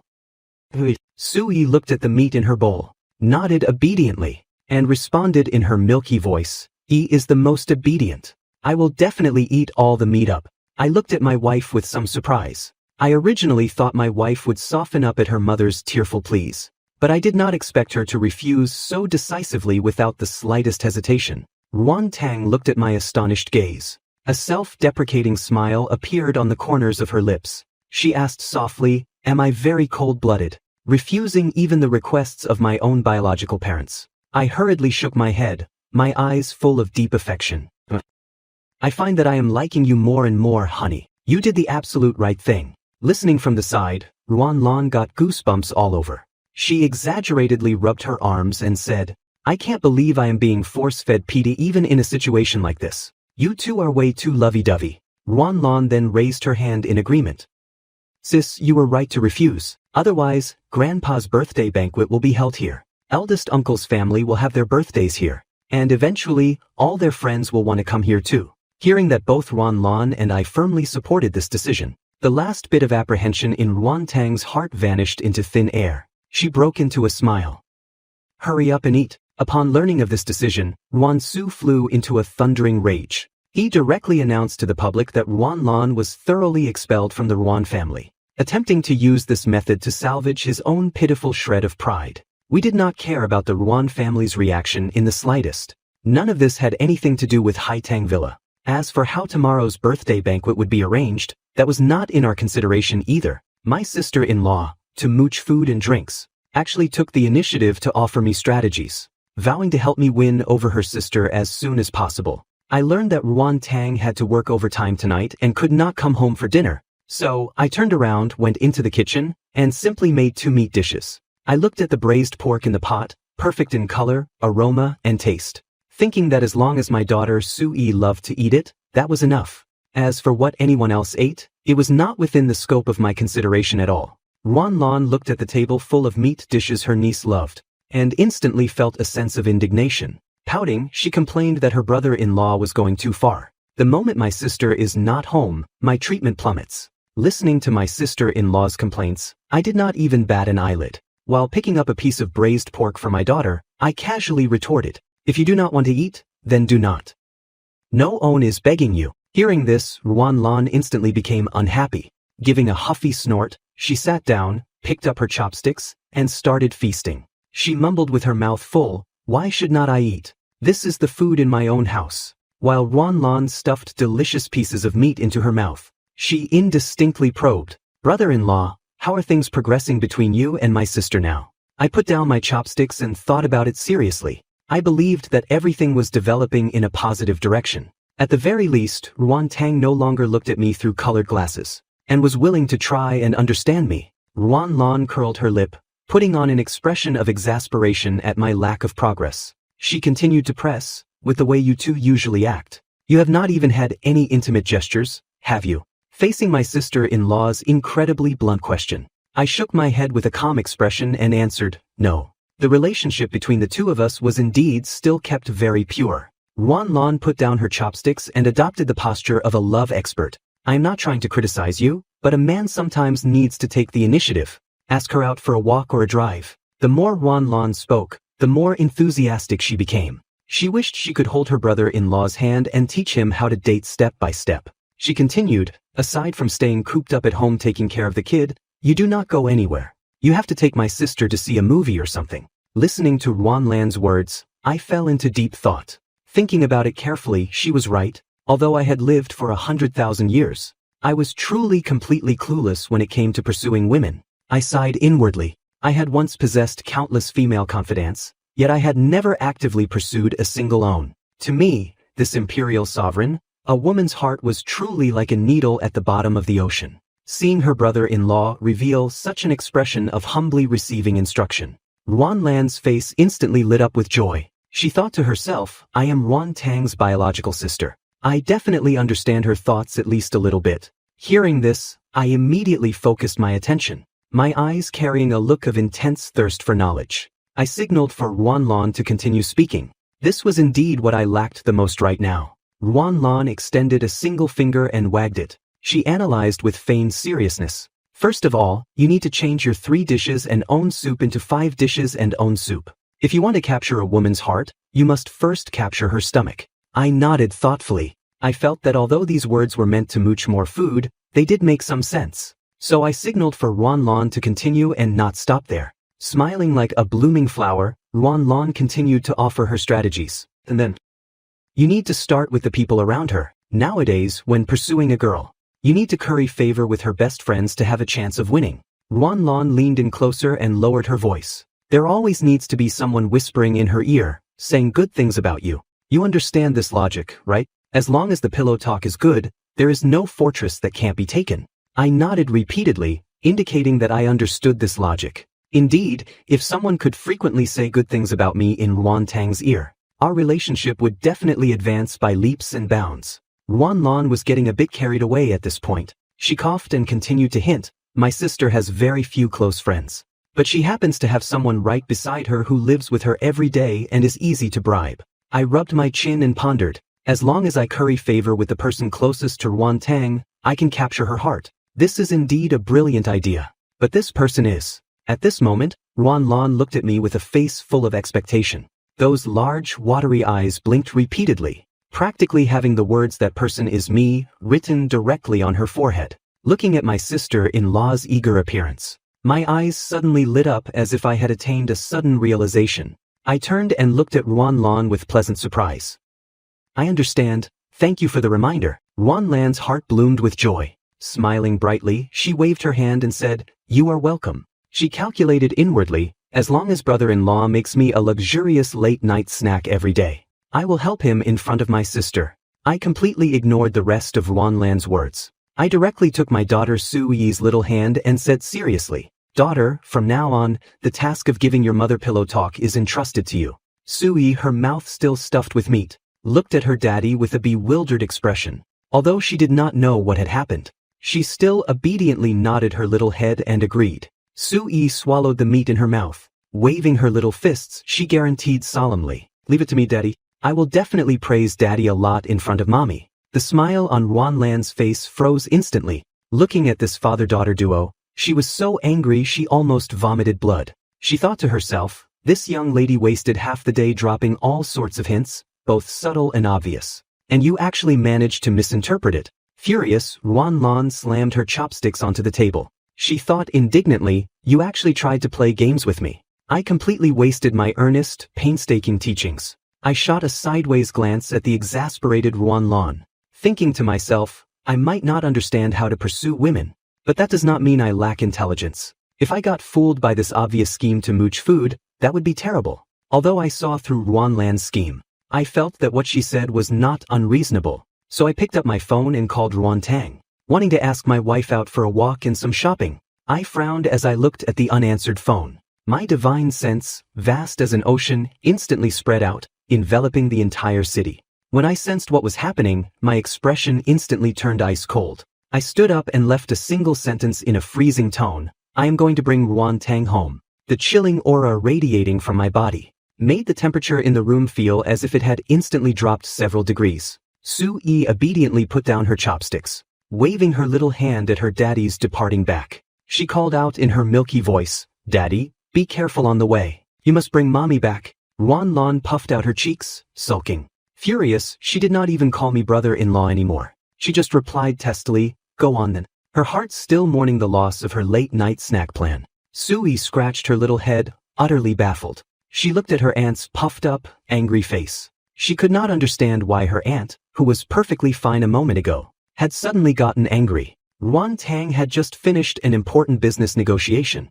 standing at the entrance of a luxuriously decorated restaurant. She smiled, shook hands with her business partner President Jean, and exchanged pleasantries as they parted. Watching her business partner leave, Ruan Tang curled her lips into a light smile. The company had recently closed a major deal. At the celebration banquet tonight, she had drunk quite a bit of wine and felt a little dizzy. Ruan Tang gathered her beautiful hair, which had been messed up by the night wind, feeling her head spinning. She leaned against a street lamp sign and waited for a few minutes but could not hail a cab. Taking out her phone, she found it was also out of battery. Ruan Tang thought for a moment, then slowly began walking forward.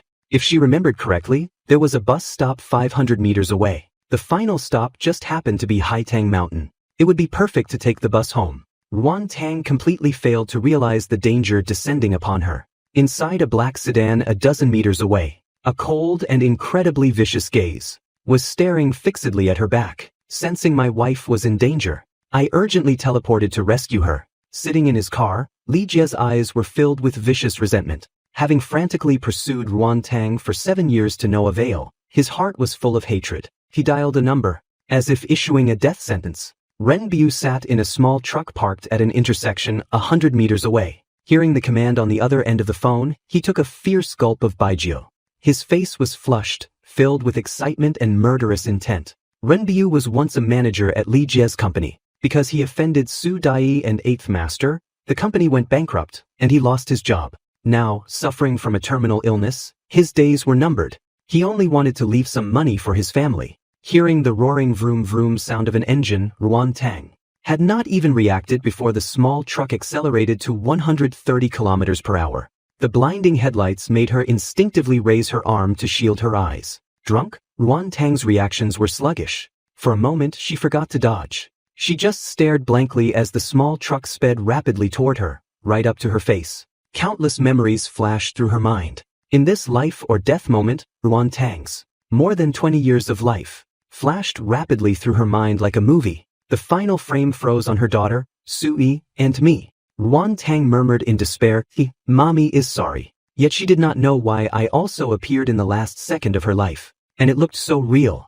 I teleported there in the nick of time. Looking at the despairing woman before me, I asked softly, "So, do you have anything you want to say to me?" My voice was gentle and calm. Fueled by liquid courage, Ruan Tang shouted out the grievances hidden in her heart. "I do not like you, but I do not hate you either. Su Lai, you are just a hooligan. You delayed me for 5 years and ruined my innocence for life." Hearing these words, my expression dimmed slightly. So, in her heart, nothing has ever changed. I am still the main culprit who wasted 5 years of her youth. Ruan Tang reached out, touched the side of my face, and said softly, "So, in our next life, please meet me earlier, and whatever you do, do not disappear again." After saying that, she closed her eyes. I froze for a moment, then could not help but laugh happily. Gently ruffling Ruan Tang's hair, I said silently, "What a silly woman." I turned my head to look at the small truck frozen one step away. My brilliant smile gradually faded. Replacing it was endless coldness and the supreme majesty of an imperial sovereign.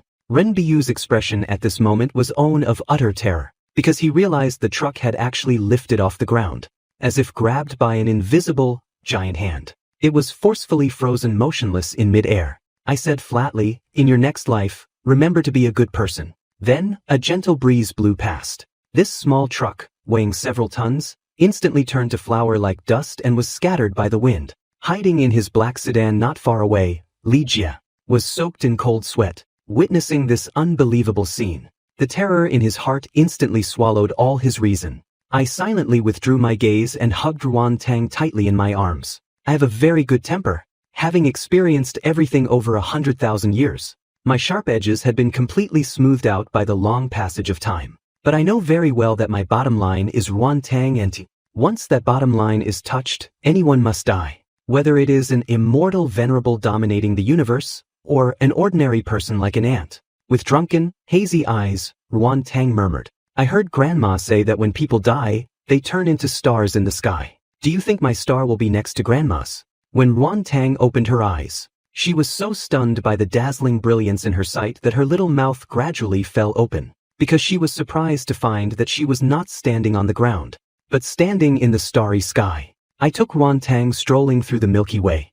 Countless stars of various colors floated before our eyes. They were not flat images, but three-dimensional, swirling stars. Ruan Tang saw quite a few silver fish swimming through the Milky Way as well. They looked exactly like the fish I often cooked. She could not help but marvel. So heaven is actually this beautiful. Ruan Tang reached out her hand, carefully trying to touch those silver fish. But before she could touch them, the fish vanished with a whoosh, making her giggle with delight. A few lines of lyrics she particularly liked suddenly welled up in Ruan Tang's mind, and she sang them out loud. I fell from the cliff edge, plummeting into the vast starry sky. The Milky Way, neither clear nor murky, I know not how to break free. I stood behind Ruan Tang, smiling slightly. I felt that although the starry sky before me was beautiful, under Ruan Tang's breathtakingly beautiful smile, all this beautiful scenery lost its luster. That night, I did not take Ruan Tang to the movies, nor did I take her shopping. Instead, I held her warm little hand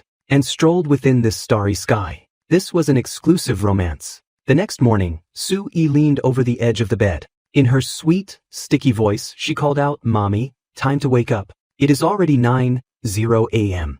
Ruan Tang opened her eyes and stared at her daughter's face for a long time. She thought to herself, I did not die. No, this is reincarnation. God let me be reborn to make up for my regrets. Ruan Tang's eyes grew moist.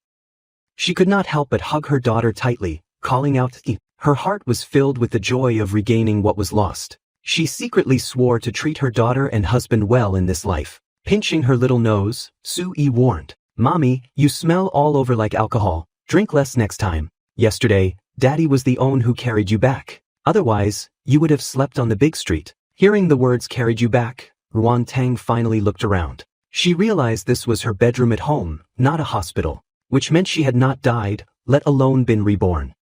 She had just blacked out from drinking. Leaning against the door frame, Ruan Lan teased with a smile, "Sis, still sleeping in?" Looking at her sister's completely bewildered face, she could not resist the urge to spill everything that happened yesterday. Ruan Tang rubbed her forehead in embarrassment and said, "I am a little dizzy." She tried to change the subject to cover up her awkwardness. After all, the hangover headache was indeed making her feel terrible right now. Ruan Lan mercilessly exposed her. Brother-in-law went out to buy groceries.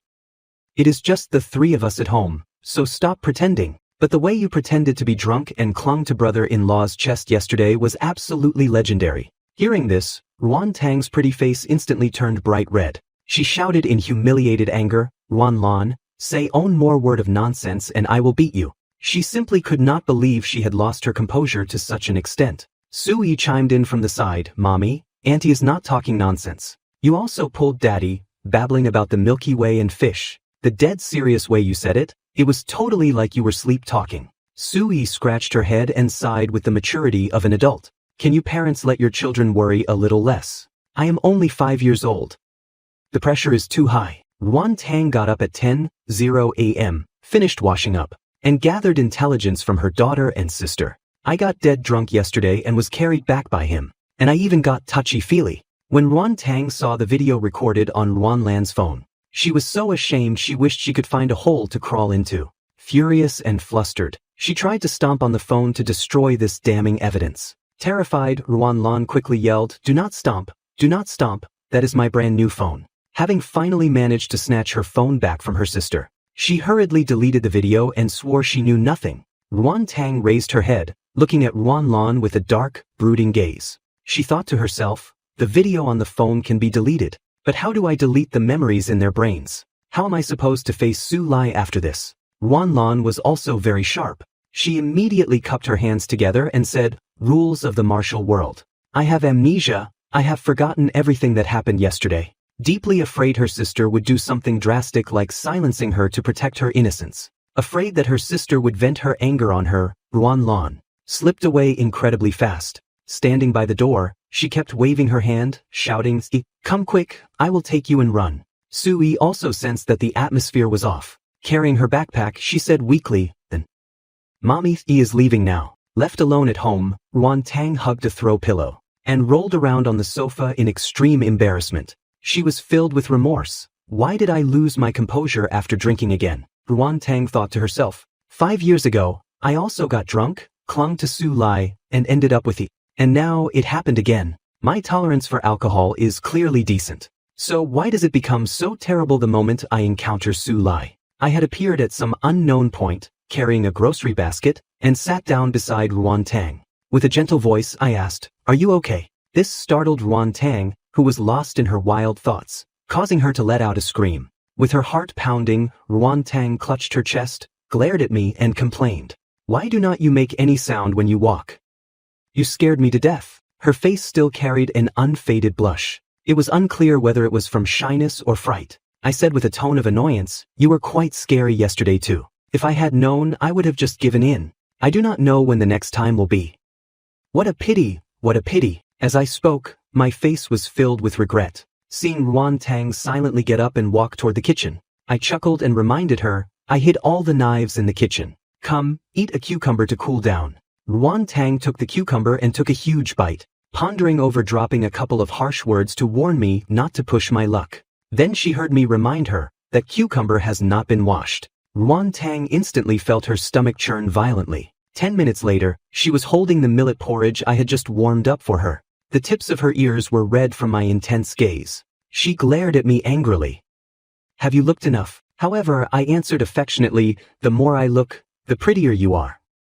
I can never look enough. This cheesy romantic line caused Ruan Tang's heartbeat to skip a beat. Clearly you were the one who wanted to forcefully push me down.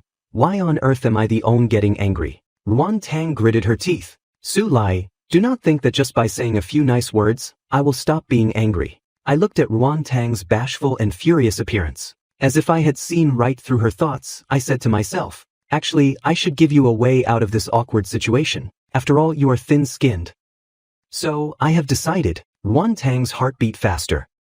She asked hesitantly, you decided what? Does he have something to say to me? I said with a completely straight face, so, I have decided not to give you a way out. This plot twist almost made Ruan Tang choke on her breath. I looked at Ruan Tang's completely flushed cheeks and said affectionately, my eyes filled with absolute doting. Honey, do you know that you look incredibly charming like this? I want to look at you for a little while longer. Ruan Tang shot me a fierce glare. Then do you know that the way you look right now makes me really want to beat you up?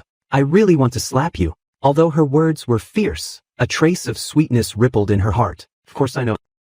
Because you are not the first person to say that, but I know very well that those who once said that to me, most of them have already turned to dust. I recalled my youth when I was invincible among my peers. With a mortal body, I defied the heavens and forged an invincible Tao path. Back then, my untamed arrogance offended countless heaven-sent geniuses and divine children. Thinking of those people who used to hate my guts, but could not beat me, acting utterly exasperated, I could not help but laugh out loud. But as I laughed, I became somewhat dazed. I sighed at how time truly flies. Sensing the shift in my emotions, Ruan Tang said softly, I am sorry, I spoke too harshly just now. If you miss them, go find your friends to drink and chat. I gave a bitter smile, shook my head and said, it has nothing to do with you. My laughter gradually grew hoarse, because I no longer have any friends. As the imperial sovereign unrivaled in the universe, I had crushed the dreams of countless people. Under the same starry sky, there can only be one person in the sovereign realm. My very existence is an absolute form of loneliness. With a lonely figure, I walked into the courtyard and sat on the grass covered in crabapple blossoms. Taking out a jar of 10,000-year-old newer Hong wine, I raised it high, turned the mouth downward, and poured the wine onto the ground. In a voice only I could hear, I murmured to myself, to us back then. To myself back then, this cup of wine was a tribute to that faded youth and those blood-boiling years. Ruan Tang silently sat down beside me and asked softly, do you want me to drink a little with you? Perhaps her heart ached for me, and she did not want to see me lonely by myself. I teased, I am afraid that after you get drunk, you will try to force yourself on me again, and I am afraid I will make a mistake. With this interruption, the atmosphere instantly lightened. Ruan Tang blushed, kicked me testily and scolded, you lecher. If you act like this again, I am really going to ignore you. All you know how to do all day is bully me. Laughing heartily, I grabbed the newer Hong and took a massive gulp. As the strong liquor slid down my throat, my gaze became even more profound. At that moment, the phone in my pocket suddenly rang urgently. Taking it out, I saw it was Lu Nanwei. Lu Nanwei's voice came through the receiver. It was as cold as usual, but if one listened carefully, they could detect suppressed joy in her voice. Clearly, she was very happy at this moment. Relying on my acute intuition, I instantly detected the subtle change in her emotions. The corners of my mouth curled up slightly, revealing a smile. I then asked if there was good news. Lu Nanwei had no intention of hiding anything. She stated directly that her family called her yesterday, and for some unknown reason, their attitude toward Li Mi suddenly changed. They said she could pick a date to get married. Hearing this news, I raised an eyebrow slightly. I felt this change in attitude was indeed a bit sudden. So I half-joked to the other end of the phone, is not that a bit too hasty? Lu Nanwei retorted with a firm tone, saying it was not hasty at all. After all, she and Li Mi had known each other for a full 7 years. They knew each other inside out. She had long since decided he was the one. Lu Nanwei suddenly fell silent on the other end of the phone for a moment. She then said sincerely, "Thank you, Director Su. It might just be an illusion, but I feel like ever since I met you, my fate has been completely rewritten." I thought to myself, it is far more than just rewritten. The Dongli University Infirmary went from being completely unknown to an institution that even top-tier medical universities look up to now. I joked into the phone, "Since there is such great, joyous news, merely treating me to own meal is definitely not enough. I suggest you treat me for a whole month to truly express the gratitude in your heart." Lu Nanwei hurriedly refused, saying she would only treat me to own meal. She still needed to save money with Li Mi to buy a house. "However, you can bring your family along." After saying that, deeply afraid I would actually mooch food for a month, she hung up the phone. I put away my phone and turned to look at the beautiful and moving Ruan Tang beside me. I asked casually, "Do you want to go?" In my heart, I did not actually hold much hope. After all, she was always very busy with work. Ruan Tang reached out her fair hand and gently tucked a loose strand of hair behind her ear. Unexpectedly, she nodded and said, "Why not?" Those usually aloof eyes now carried a trace of a gentle smile. Hearing this affirmative answer, I inexplicably felt a warm sensation in my heart. This showed that Ruan Tang had begun to acknowledge my identity as Yi's father, and was willing to accept me. My mood could not help but soar.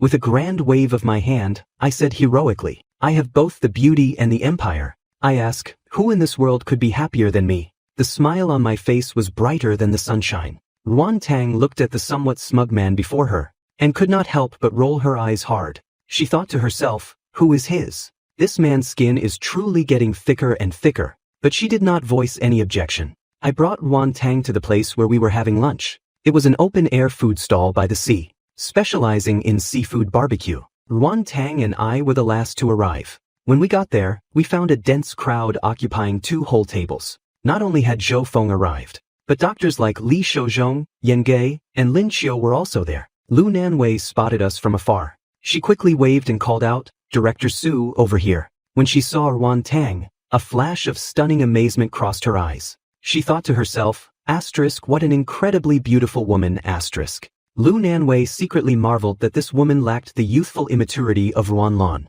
but possessed an extra touch of elegance, especially her figure, which made even Lu Nanwei envious. I do not understand how 2 biological sisters can be so different. With a smile on her face, Ruan Tang greeted everyone with poised elegance. The crowd continuously responded, "Hello, sister-in-law." This made her, who was usually resolute and decisive in the business world, feel a bit embarrassed at this moment. It was own thing for Lu Nanwei, Zhou Feng, and the others to call her sister-in-law.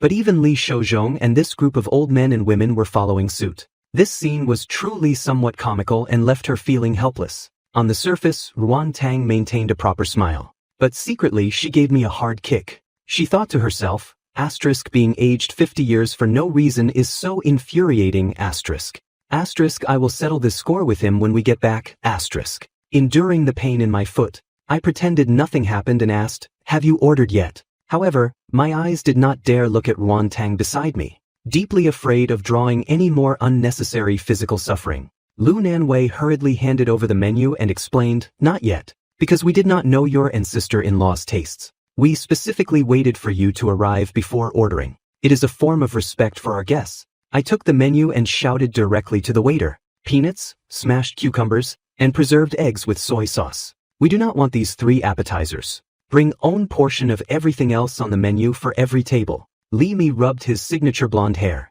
He chuckled and said, "Nanwei said you helped her a lot. Order the heavy dishes as much as you like. Do not be polite. Consider this meal today as a small token of our appreciation." I looked at the waiter and added, "We do not want the 3 appetizers I just mentioned. Bring every other dish on the menu. Own portion for each table. I am never polite." Hearing these words, the smile on Li Mi's face froze instantly. The corners of his mouth twitched slightly.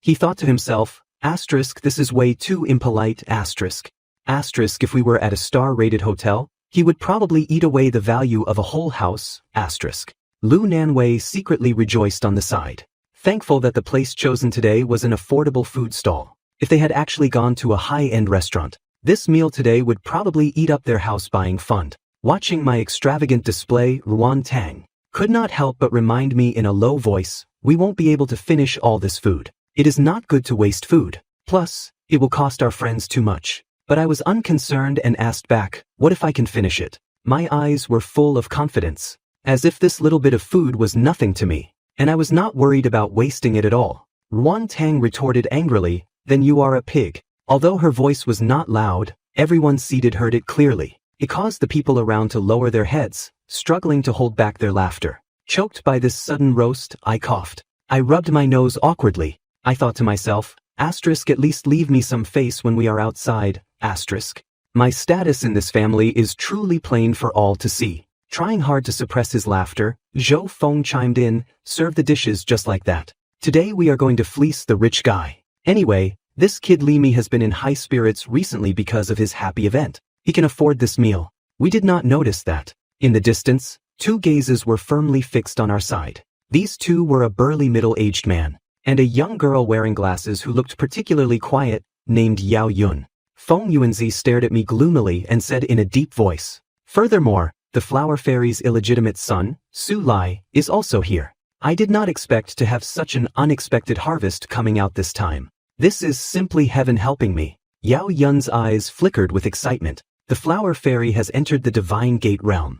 Her son holds a very important strategic position. Brimming with confidence, Yao Yun and Feng Yuanzi stood up and walked toward my two tables. In their eyes, this group of people were already lambs waiting to be slaughtered, with absolutely no possibility of resisting. At this moment, Lu Nanwei was introducing Li Mi to everyone with utmost solemnity. She also briefly mentioned the fact that he was a second-grade martial artist. She thought this would elicit gasps of amazement, but the crowd's reaction was very flat. Doctors like Li Shouzhong did not understand martial arts. Zhou Feng also did not understand. As for me, even the pet dragon vein kept at home was a terrifying existence comparable to the divine gate realm. So naturally, I had no special expression either. Seeing everyone's cold reaction, Lu Nanwei was completely stunned. She could not help but ask, "Are not martial artists very powerful? Why does everyone have no reaction at all? Did I explain it wrong?" Li Mi, however, was used to this.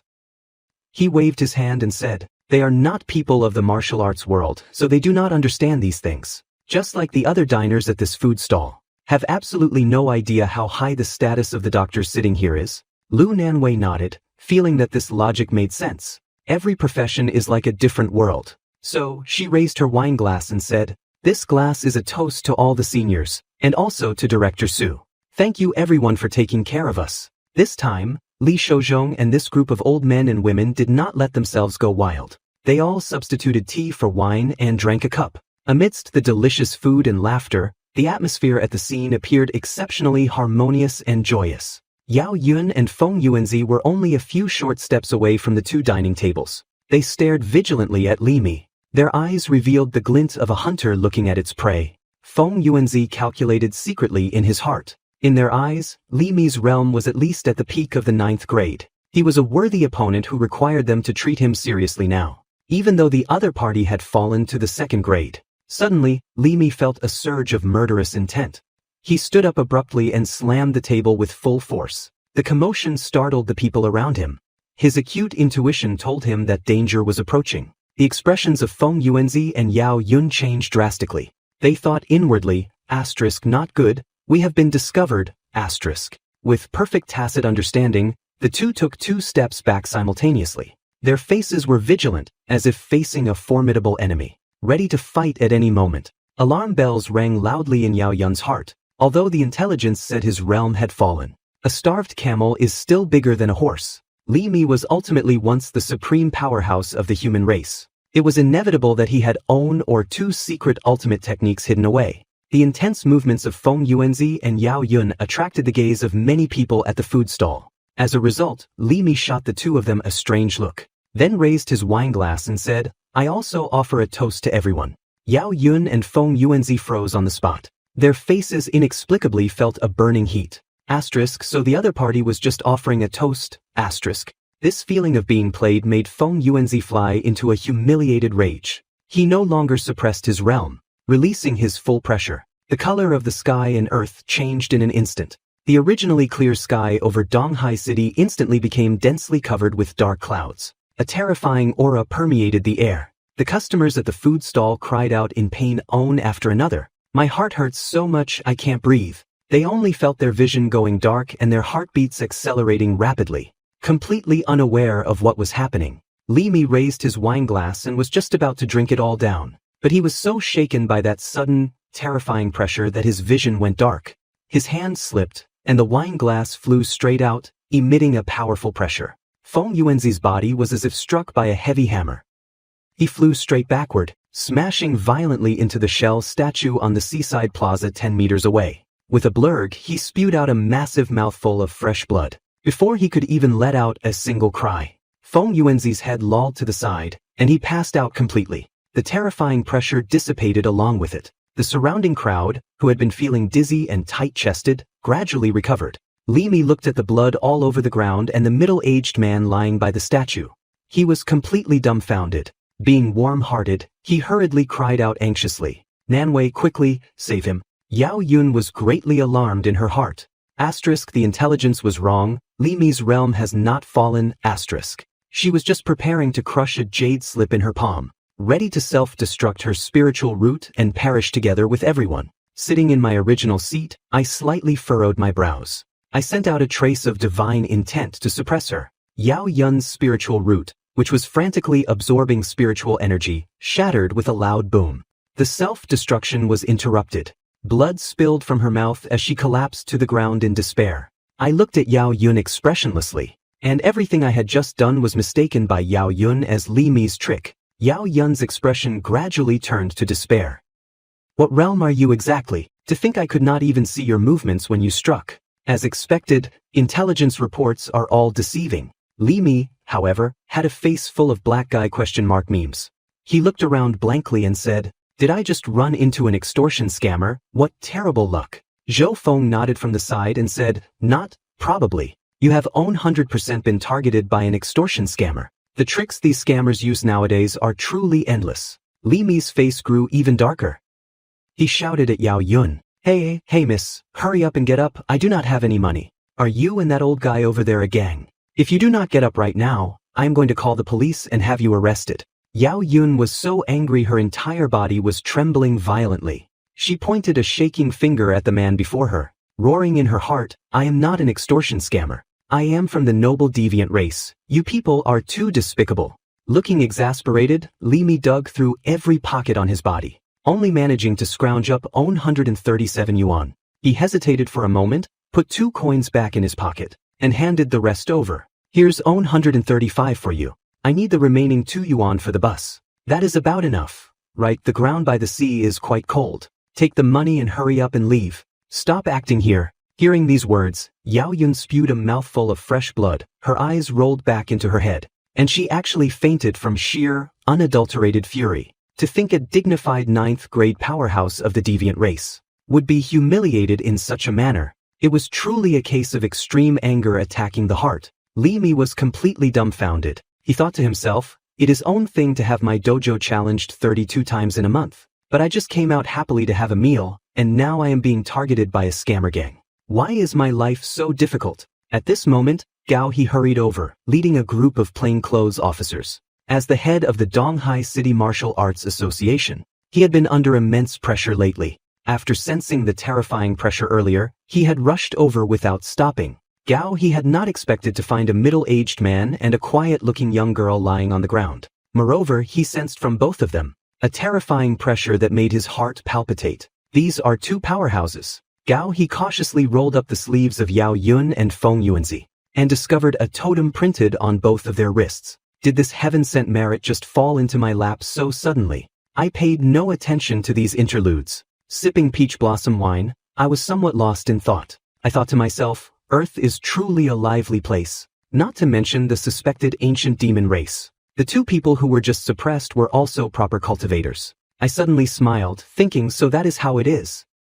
They are deviants from outside the realm. Lu Nanwei and Li Mi thoroughly enjoyed this lunch. Only Ruan Tang found the food tasteless. She only wanted to eat the food I cooked personally. Ruan Tang used to like food stalls too, but now her palate had been spoiled by me. No matter what earthly delicacies or rare seafood it was, in her eyes, they were not even a 10,000th as good as the food I cooked, even if it was just egg-fried rice. Hearing my wife's stomach rumbling slightly, I asked softly, "Does it not suit your taste? How about I go home and make you some noodles?" Ruan Tang said in pleasant surprise, My Zhejiangmian fried sauce noodles was an absolute masterpiece. She had been looking forward to it for a long time.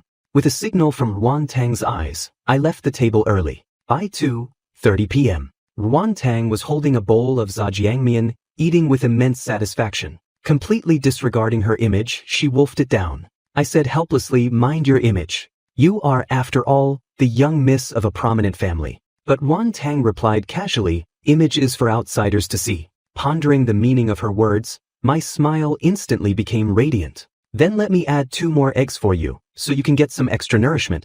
Ruan Tang put down her chopsticks and asked with a half smile, "Who was the last woman you gave extra nourishment to? Could it be Ruan Lan?" A murderous glint gradually rose in her eyes. Sensing the air stagnate, I could not help but cough and change the subject. "Are we still going to treat that friend of yours?" Ruan Tang fell silent, then said softly, "She says she has a terminal illness, does not need treatment, and does not want to see anyone. But I still want you to try.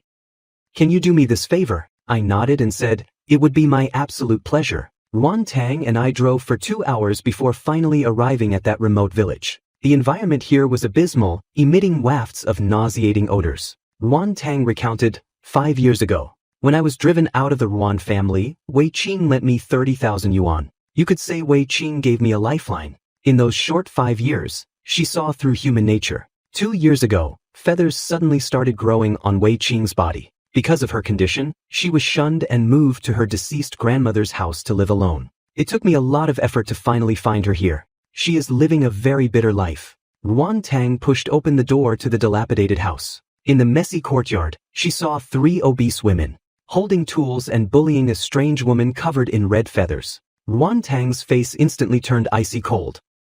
She rushed over, hugged Wei Qing, and shouted, "What are you doing? This is illegal, I am calling the police." The 3 women were startled and hurriedly fled. Wei Qing stopped Ruan Tang, who wanted to call the police, and whispered, "I told you not to come. It is contagious.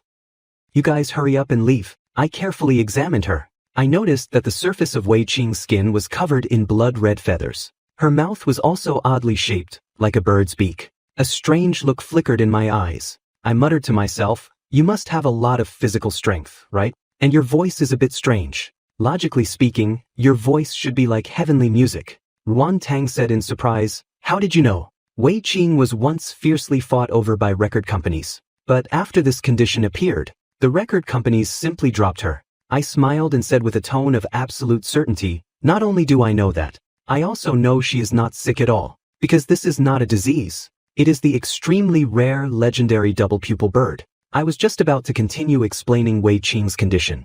But before I could finish my sentence, I was interrupted by a sudden burst of violent noise from outside the door. A burly, rugged middle-aged man, holding a bottle of cheap baijiu in his hand, stumbled in with drunken, hazy eyes. His entire body reeked of pungent alcohol. That fat, bloated woman had a face full of vicious resentment. Pointing her thick, stubby finger fiercely at Ruan Tang, she screamed, "Hubby, it is this woman. She actually dared to say she would call the police." The middle-aged man rubbed his cloudy eyes vigorously. His name was Zhu Lu, a notorious local bully in these parts. He usually threw his weight around tyrannically, and simply no one dared to provoke him. Seeing these 2 vicious thugs, Wei Qing's face became extremely ugly. She fumbled around on her body for a long time, before finally pulling out a crumpled 100 yuan bill. She carefully handed it over. Wei Qing fought back the terror in her heart, and said with a trembling voice to the drunkard, "Brother Zhu, they are my friends and do not know the rules here. Please, give me some face." Zhu Lu snatched the money, casually stuffed it into his pocket, and let out a loud alcoholic burp. The stench of the alcohol was nauseating. He chuckled and said, "All right, I will give you some face." Hearing this, Wei Qing let out a small sigh of relief in her heart. She hurriedly lowered her head and nodded humbly, "Thank you, Brother Zhu. Thank you, Brother Zhu, for being magnanimous and letting us off." A hint of a smile appeared on Zhu Lu's face. He pointed his finger at Ruan Tang, who was standing nearby. "Have your friend have a couple of drinks with me, and I will let you off." I simply could not listen to this anymore. My eyes instantly turned ice cold. Before he could even finish speaking, I directly slapped him hard across the face. "If you do not want to die, leave immediately." Zhu Lu dares to have designs on the wife of a dignified imperial sovereign. I reached out and simply slapped him flying. Seeing my action, that obese woman was filled with pleasant surprise. "I am calling the police right now." These two outsiders actually dared to strike us. We absolutely cannot let them off. The obese woman rejoiced secretly in her heart. Over the past 2 years, we have pretty much extorted everyone in the village. I did not expect this outsider to be so cooperative, to actually dare to strike us. We are going to be rich now. Watching the performance of these two scoundrels, I was stunned for a moment, then could not help but laugh. I crouched down and took back Wei Qing's 100 yuan bill from Zhu Lu's hand.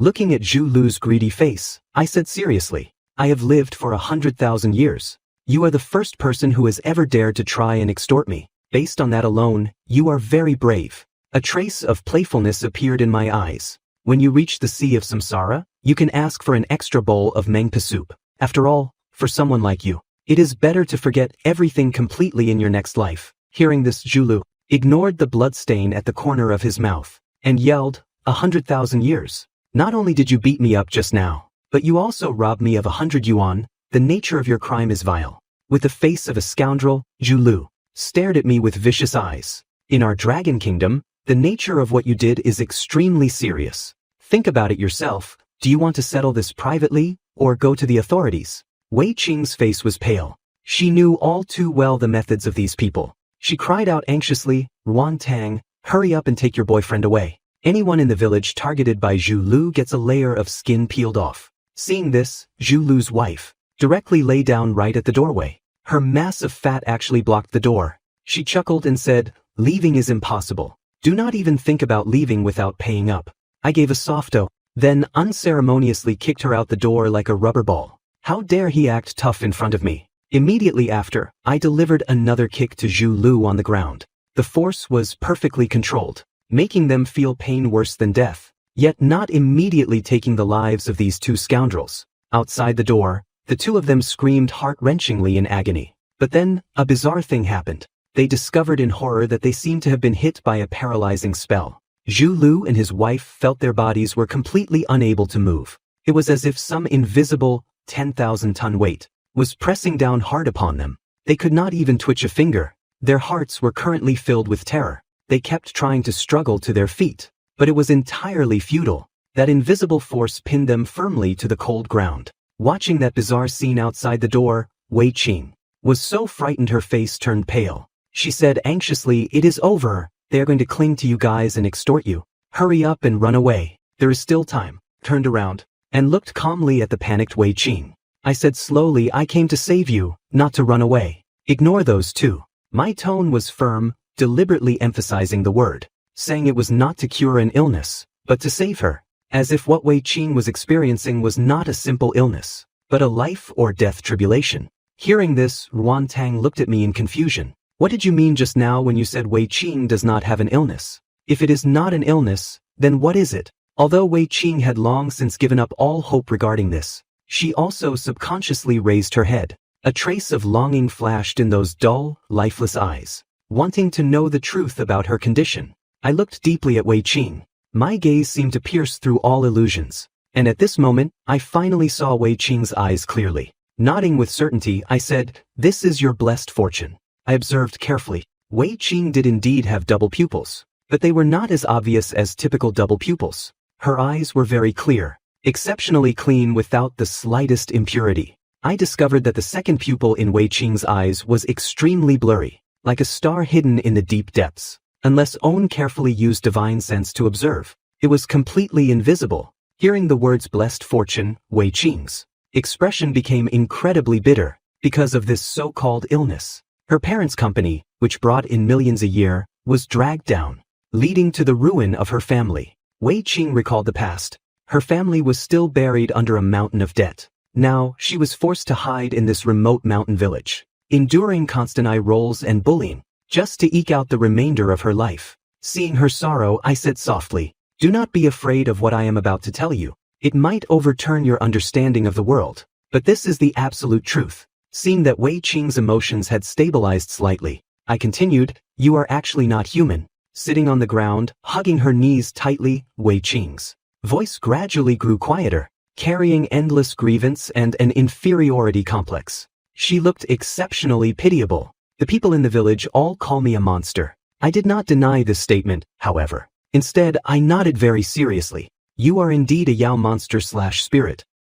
Your intuition on this point is not wrong. Listening from the side, Ruan Tang could not take it anymore. She glared fiercely at me and said angrily, Su Lai, do you have any idea what you are saying? How can you join the others in insulting her? Facing my wife's anger, I could only shrug helplessly. I know exactly what I am saying.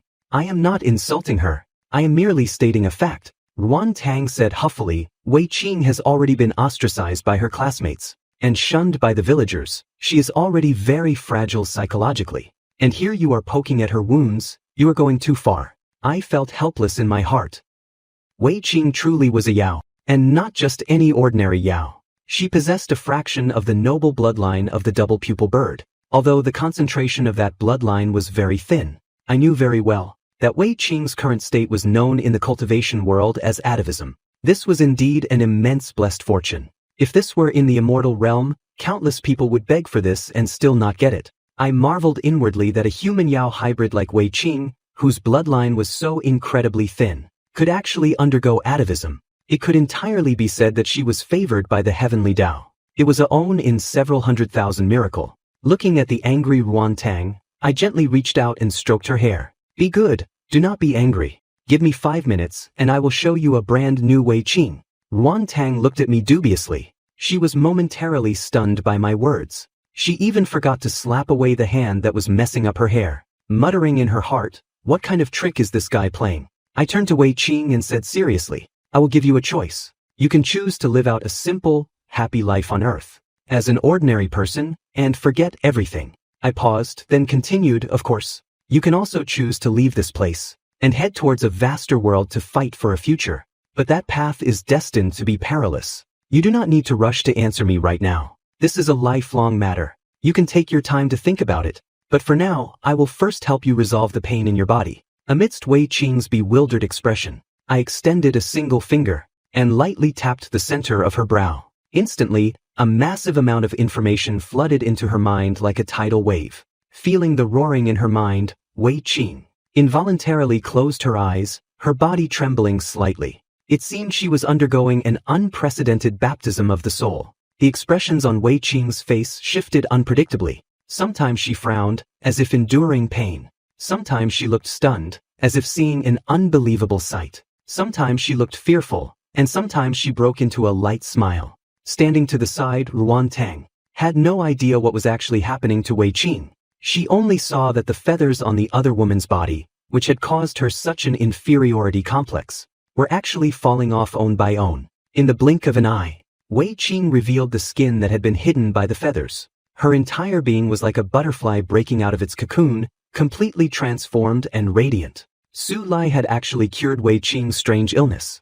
The joyful smile that came straight from my wife's heart made a warm wave of affection surge within me. Ruan Tang, who usually kept a straight, icy face, did have a bit of that domineering CO vibe, but I felt she still looked her absolute best when she smiled. It was as if the whole world lit up. I thought to myself, our daughter Yi takes after Ruan Tang perfectly in this regard.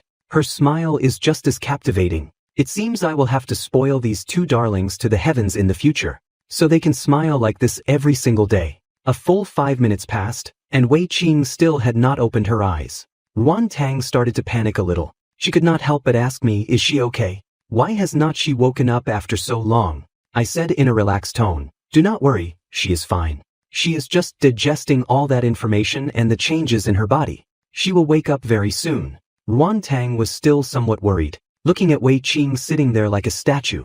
She said anxiously, but she is completely motionless. It looks really scary. Are you sure we do not need to call an ambulance? I teased. The only thing that is completely motionless is a turtle. Her eyelashes are fluttering. That means she is consciously awake. Look closely. Stop scaring yourself. She is perfectly fine. Ruan Tang was rendered speechless. She rolled her eyes at me testily. I really have a way with words. If Wei Qing heard herself being compared to a turtle, she definitely would not let this guy off when she woke up. Another 10 minutes passed, just as a deep look of worry surged on Ruan Tang's face once again. Wei Qing finally, slowly opened her eyes. Her entire aura had undergone an earth-shattering transformation. The second pupil within Wei Qing's eyes was no longer blurry. It was incredibly clear, like two brilliant gemstones embedded within, exuding a mysterious and noble aura. Turned around, looked at those bizarre eyes, and praised sincerely, "Your double pupils are truly beautiful, much purer than any I have ever seen in the immortal realm." Looking closely, I could faintly see a soft golden light radiating from the depths of Wei Qing's pupils. It was more than just beautiful, it was simply dazzling, containing the endless, profound mysteries of the great Tao. Ruan Tang's heart tightened. She knew that in the past, Wei Qing cared most about people talking about her eyes. She was just about to open her mouth to defend my bluntness, afraid it would make Wei Qing feel uncomfortable. Unexpectedly, Wei Qing bowed deeply to me. Choking with emotion, she said, "Thank you. I have no way to repay the grace of saving my life, except to weave grass into rings and carry them in my mouth to repay you in my next life." I hurriedly waved my hand to interrupt and joked, "Let us skip the pledging your life to me part. Having Ruan Tang is more than enough for me. I already have too many washboards to kneel on at home. Please do not get me in trouble." Wei Qing's face flushed red. She finally got the chance to finish the second half of her sentence. "Except to work like an ox or a horse for you." She had originally intended to express her most sincere gratitude, but my joke left her not knowing whether to laugh or cry. Ruan Tang walked over and hugged Wei Qing tightly. Her heart aching, she said, "What do you mean, work like an ox or a horse? You saved me 5 years ago. It is only natural that he saves you today. This is just repaying a debt." Ruan Tang said sincerely, "As long as you are okay, I am relieved. No one will ever be able to bully you again. Those people who called you a monster, let them all go to hell." Wei Qing's face was a bit red. "Ruan Tang, I'm going to go change my clothes first. This is truly too indecent." Ruan Tang realized the situation and hurriedly said, Right. Hurry inside, do not catch a cold." Saying that, she pulled Wei Qing along into the humble house. From the corner of a small cabinet on the heated brick bed Kong, Wei Qing carefully took out a neatly folded white dress. Stroking the hem of the dress, her eyes gradually grew red. Wei Qing's voice trembled.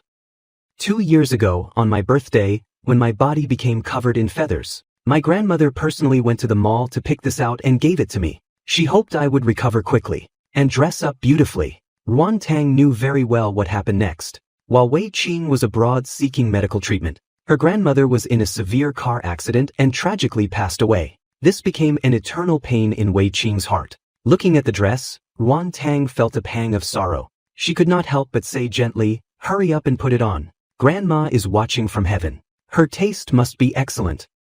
You will definitely look beautiful in it." Wei Qing changed into the white dress. Although there was no mirror in the room, she knew she must look beautiful right now. Just as Grandma had hoped for her, she had finally done it. After changing her clothes, Wei Qing composed her emotions and walked out of the inner room.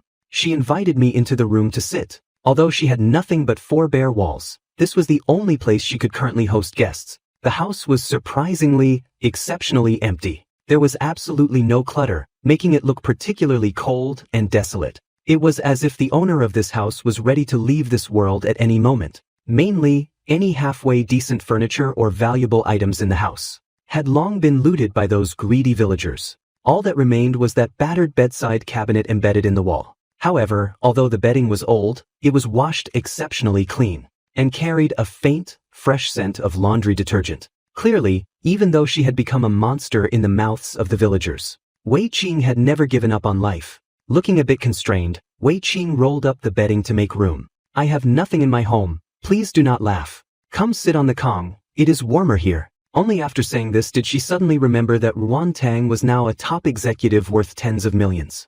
Only after saying this did she suddenly remember that Ruan Tang was now a big boss worth tens of millions. Accustomed to fine clothes and rich food every day, she would probably find this place dirty, messy, and poor. A wave of regret instantly washed over her heart. Just as Wei Qing was feeling awkward and uneasy, Ruan Tang sat down on it without hesitation, with a nostalgic smile on her face. She chuckled lightly, "This Kong is heated so warmly." Ruan Tang reminisced, "When I was little, I went back to my hometown with Grandma. During the northern winters, with heavy snow falling outside the window, sitting on the warm head of the Kong was so comfortable. In the blink of an eye, it has been over 10 years. The heavy stone hanging in Wei Qing's heart finally dropped. She smiled along and said, "There is still plenty of firewood at home. Tonight I will heat the Kong up really warm. You guys stay here for a night before you go." Ruan Tang was just about to refuse, mainly afraid of inconveniencing Wei Qing, when she saw Wei Qing's clear gaze, which carried a hint of pleading.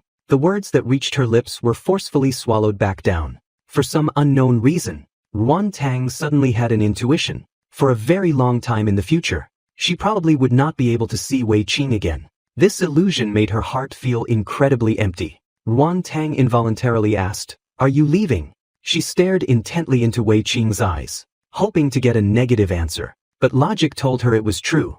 Wei Qing nodded gently, her gaze becoming firm. She was indeed leaving. The information transmitted by my finger tap had let her know just how vast this world truly was. The flame of hope had ignited in Wei Qing's heart. She wanted to go to that legendary immortal realm. She wanted to visit the ancestral land of the double-pupil bird to take a look, and seek out the place where she truly belonged. From the side, I mercilessly poured cold water on her, saying, "You might die." My voice was flat, but it spoke the most cruel truth of the cultivation world. The cultivation world has always been a place where the strong prey on the weak. Although Wei Qing possessed the noble bloodline of the double-pupil bird, and the blessed fortune of atavism, making her an undisputed heaven-sent genius. The number of geniuses who died prematurely on this path was uncountable. I looked at Wei Qing and analyzed seriously, but if you stay on Earth, even if you can't completely break through in your cultivation, with your talent, living a peaceful life for 100 or 1,000 years would not be difficult. Hearing this, Wei Qing's expression did not waver in the slightest. I have already died once. The inhuman torment of these past 2 years has long since tempered my will to be as solid as a rock. I saved Wei Qing's life. She bowed respectfully to me. I, Wei Qing, owe you and Ruan Tang my life. In the future, if you ever need me, even if it means going through a mountain of blades or a sea of fire, I will not hesitate. I looked at her deeply. A trace of admiration added to my gaze. I said meaningfully, "We owe each other nothing. The karma is settled. Walk your own path well." Listening from the side, Ruan Tang was completely lost, but was also infected by the atmosphere. Not knowing whether to laugh or cry, she said, "What, mountain of blades or sea of fire? What, working like an ox or a horse? You really have not changed a bit." Ruan Tang reminisced. In the past, Wei Qing was incredibly straightforward and hearty. I heard she especially loved Mr. Jin Yong's martial arts novels. Even the way she spoke carried the flavor of the martial world jianghu, full of the demeanor of a heroine. Wei Qing muttered softly to herself, "Have I not changed a bit?" She gave a bitter smile and shook her head. She had changed, after all, having experienced so much, that innocence was long gone. The words might be the same words, but the state of mind when speaking them was no longer the state of mind from back then. Wei Qing took a deep breath, suppressing that feeling of sentimentality at the bottom of her heart. A smile reappeared on her face. Wei Qing stood up, rolled up her sleeves and said, "You guys sit for a while. I am going to the field to pick some vegetables. I will make you guys a good meal tonight, so you can taste the pollution-free vegetables I grew myself." The meaning of Wei Qing's words was clearly that she wanted to show off her cooking skills. Afraid that Wei Qing would continue to be bullied by the villagers, Ruan Tang immediately jumped off the Kong, put on her shoes and said, "I will go with you. I happen to want to move around a bit too." The two women left together, watching their backs disappear into the distance. I squatted at the doorway. Reaching out my hand, I patted Zhu Lu's face, which was swollen like a pig's head. Still trying to run an extortion scam. At this moment, Zhu Lu's inner world was collapsing. It was not that he did not want to speak. The key was that he could not speak. It was as if his mouth had been sealed with heavy-duty duct tape. He could only stare at me with widened, terrified eyes. Zhu Lu's heartbeat continuously accelerated, almost jumping out of his throat. At this moment, he suddenly realized that the man before him was the true demon. Seeing Zhu Lu remain silent, curled my lip and said, "Not talking, your mouth is pretty tough. You have got backbone. Then continue lying here, and enjoy this sunbath properly." I ignored these two guys anymore. Getting up, I returned to the Kong in the room. Finding a comfortable position, I narrowed my eyes to take a nap, enjoying this rare moment of tranquility. At the doorway, Zhu Lu was on the verge of tears. He wailed in his heart, "Big brother, please do not go. I have no way to speak. Have some mercy and dispel this magic before you leave." The sun set in the west. The golden afterglow covered this barren little mountain village. Wei Qing and Ruan Tang finally returned carrying a basket. Not only did Wei Qing show off her skills, but Ruan Tang also enthusiastically joined in to show off hers. As a result, because they were not familiar with controlling the heat of an earthen stove, the dishes were all burnt. The entire kitchen was filled with the smell of burning. In the end, I was forced to cook personally to salvage this dinner. However, those fresh melons and vegetables they picked had all been turned into dark cuisine by the two women and were truly inedible. I shook my head helplessly. I simply pulled out a long, emerald green bamboo stalk from my storage space. That bamboo was crystal clear, with a warm, smooth luster flowing over its surface. This bamboo looked as if it were carved from top-quality jade, emitting an enticing, fresh fragrance. With own look, Wei Qing subconsciously swallowed her saliva. An instinctive craving surged in her heart. Wei Qing's stomach betrayingly began to rumble continuously. The sound was exceptionally clear in the quiet room. Realizing her slip-up, she hurriedly covered her stomach, her face completely flushed. While preparing the bamboo, I explained, this is called jade bamboo. Only top-grade jade marrow, supplemented by heavenly materials and earthly treasures, can allow it to take root and sprout. It is a rare treasure between heaven and earth. I continued to share some trivia. In the ancestral land of the double-pupil bird, there is a jade bamboo forest. It takes 10,000 years to grow a single segment. A 10-segment jade bamboo is already rare. 20-segment jade bamboo can be counted on one's fingers and is extremely precious. I paused, then said, there are only a mere handful of jade bamboo with more than 50 segments. And starting from 70 segments, it becomes the supreme treasure of your double-pupil bird clan. No one but the clan leader is allowed to consume it. Wei Qing looked at the exaggeratedly long bamboo in my hand. She did a rough count. This bamboo actually has a full 100 segments. Every single segment contained a terrifying amount of spiritual energy. Wei Qing could not help but feel her scalp tingle. With a trembling voice, she asked, Where did you get this? This is too unbelievable. She simply could not believe her eyes. Wei Qing, having now received her inheritance, knew many secrets regarding the double-pupil bird clan. For example, this jade bamboo was a top-tier treasure. It held a fatal attraction for their clan. While slicing the bamboo, I gave a chuckle. In my early years, when I was a guest at the Yao Monster race, I strolled from house to house and had some very friendly, in-depth exchanges with them. Moved by my sincerity, they gave me quite a few things. This bamboo was enthusiastically forced upon me by them at that time. Friendly exchanges, given because they were moved. The corners of Wei Qing's mouth twitched slightly.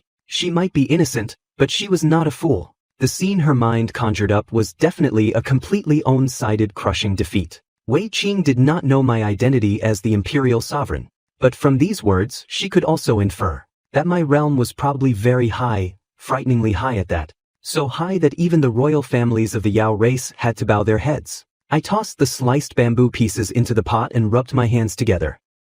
You are in luck. I only have this own 100-segment jade bamboo. Normally, I can't even bear to eat it myself. But today you guys get to enjoy it. I smiled and said, since you are here today, let us stew a pot of soup. This is a highly nourishing item, which was to say, I still had plenty of jade bamboo with fewer than 100 segments in my possession. Wei Qing was utterly dumbfounded. This was no longer just a friendly exchange with the Yao race. This was clearly looting the ancestral land of the double-pupil bird completely bare, was not it? Just who exactly is this Mr.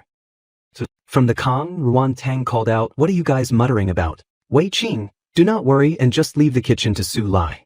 His cooking is an absolute masterpiece.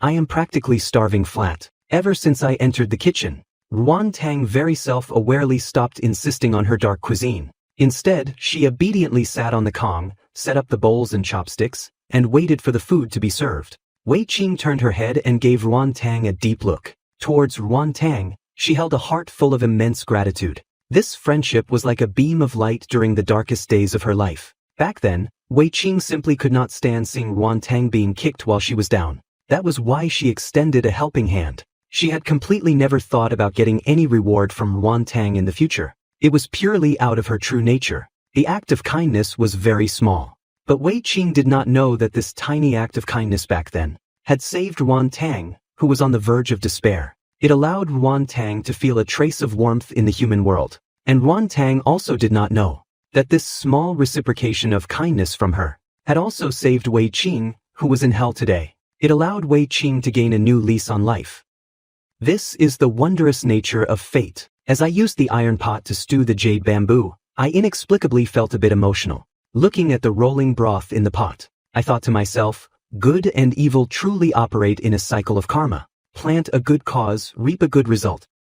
The ancients did not deceive me. because she knew the 100-segment jade bamboo was extremely precious. When drinking the soup, Wei Qing drank it with extraordinary care. Every mouthful was kept in her mouth to be savored carefully, deeply afraid of wasting a single drop. Ruan Tang, on the other hand, ate very casually. How could she know that this soup was invaluable? She even felt the flavor was too bland, and casually added a large spoonful of bright red chili oil into it. Ruan Tang took a huge gulp. She said in pleasant surprise, "Delicious. Su Lai, Wei Qing, you guys try it too. This bamboo is sweet, spicy, and crispy. The texture is amazing. It is simply an earthly delicacy." Looking at that red oil soup base, Wei Qing kept muttering in her heart, "What a reckless waste of good things. You are clearly supposed to savor the spiritual energy little by little." But seeing Ruan Tang's happy face, she let it go. After finishing dinner, Wei Qing told my wife and me to share a room. Hearing this arrangement, Ruan Tang instantly panicked a little. She hurriedly waved her hands and said, "No, no, no. There is only one quilt on the Kong. How are we supposed to sleep?" With blushing cheeks, Ruan Tang said hesitantly, "Wei Qing, let me sleep with you. Let Su Lai sleep on the floor or in the outer room." Although she had me in her heart, she was not ready yet. Wei Qing was stunned for a moment. She carefully lowered her head and asked tentatively, "Did you two have a fight? If that is the case, then I will give you the inner room and I will go next door." Ruan Tang stammered, It is not a fight. It is just a bit inconvenient." As she said this, Ruan Tang secretly shot me a glance. Her eyes carried a hint of fluster. Seeing that the two women were about to whisper to each other, I gave a light chuckle. Very tactfully, I got up and left the house, giving them some space. Not long after I stepped outside, I heard Ruan Tang let out an utterly terrified scream from inside the house. Burning with anxiety, I instantly teleported back inside. But unexpectedly, the moment I entered the door, Wei Qing's somewhat perfunctory voice reached my ears. "It is just a mouse. Do not be afraid." Ruan Tang was curled up in the corner of the earthen Kong like a frightened little deer, illuminated by the dim light. Her originally beautiful and delicate face was now as pale as paper. While gently patting Ruan Tang's back, Wei Qing, upon seeing me enter the room, said meaningfully, "Su Lai, hurry up and comfort her." As she spoke, Wei Qing also gave me a playful wink. That look was clearly filled with the hint, "This is as far as I can help you." During their casual chat just now, she had already thoroughly figured out the couple's relationship status. As a good best friend, she naturally had to create opportunities to bring this couple together. Understanding perfectly, I nodded secretly. I thought to myself, so this is what they mean by planting a good cause and reaping a good result. This Wei Qing is not only beautiful, but her judgment is also exceptionally sharp. Right at this moment, ignoring Ruan Tang's pleading gaze for help, Wei Qing stood straight up, waved her hand and said, "I am going to sleep in the wing room. You guys make yourselves comfortable." Before stepping out the door, she turned back and added one more thing. "Oh, right, there are quite a few mice and cockroaches in the countryside. Su Lai, do not even think about sleeping on the floor in the wing room." Ruan Tang widened her beautiful eyes in disbelief. She cursed inwardly, "We were just acting like long-lost friends a moment ago. And in the blink of an eye, she sold me out completely. What kind of intimate best friend is this? She is a genuine 100% fake plastic sister." Even her own little thoughts had been exposed. Closing the door, Wei Qing murmured silently in her heart, "Silly girl. I can't let you miss out on your happiness. A man like Su Lai is worth entrusting your entire life to." The room fell silent. With a calm expression, I looked at the person on the Kong and chuckled lightly. "Alright, you go to sleep. I will just meditate for the night." Hearing this, Ruan Tang's elegant brows shot up. Her original shyness transformed into a trace of anger. She said coldly, "What do you mean by that? Are you disgusted by this environment, or are you disgusted by me?" I was stunned, then hurriedly waved my hands to explain, my tone carrying a strong desire to survive, and no, I did not mean anything by it. "I was just afraid of crowding you." Ruan Tang said no more. As if throwing a tantrum, she patted the pillow beside her and ordered coldly, "Cut the nonsense.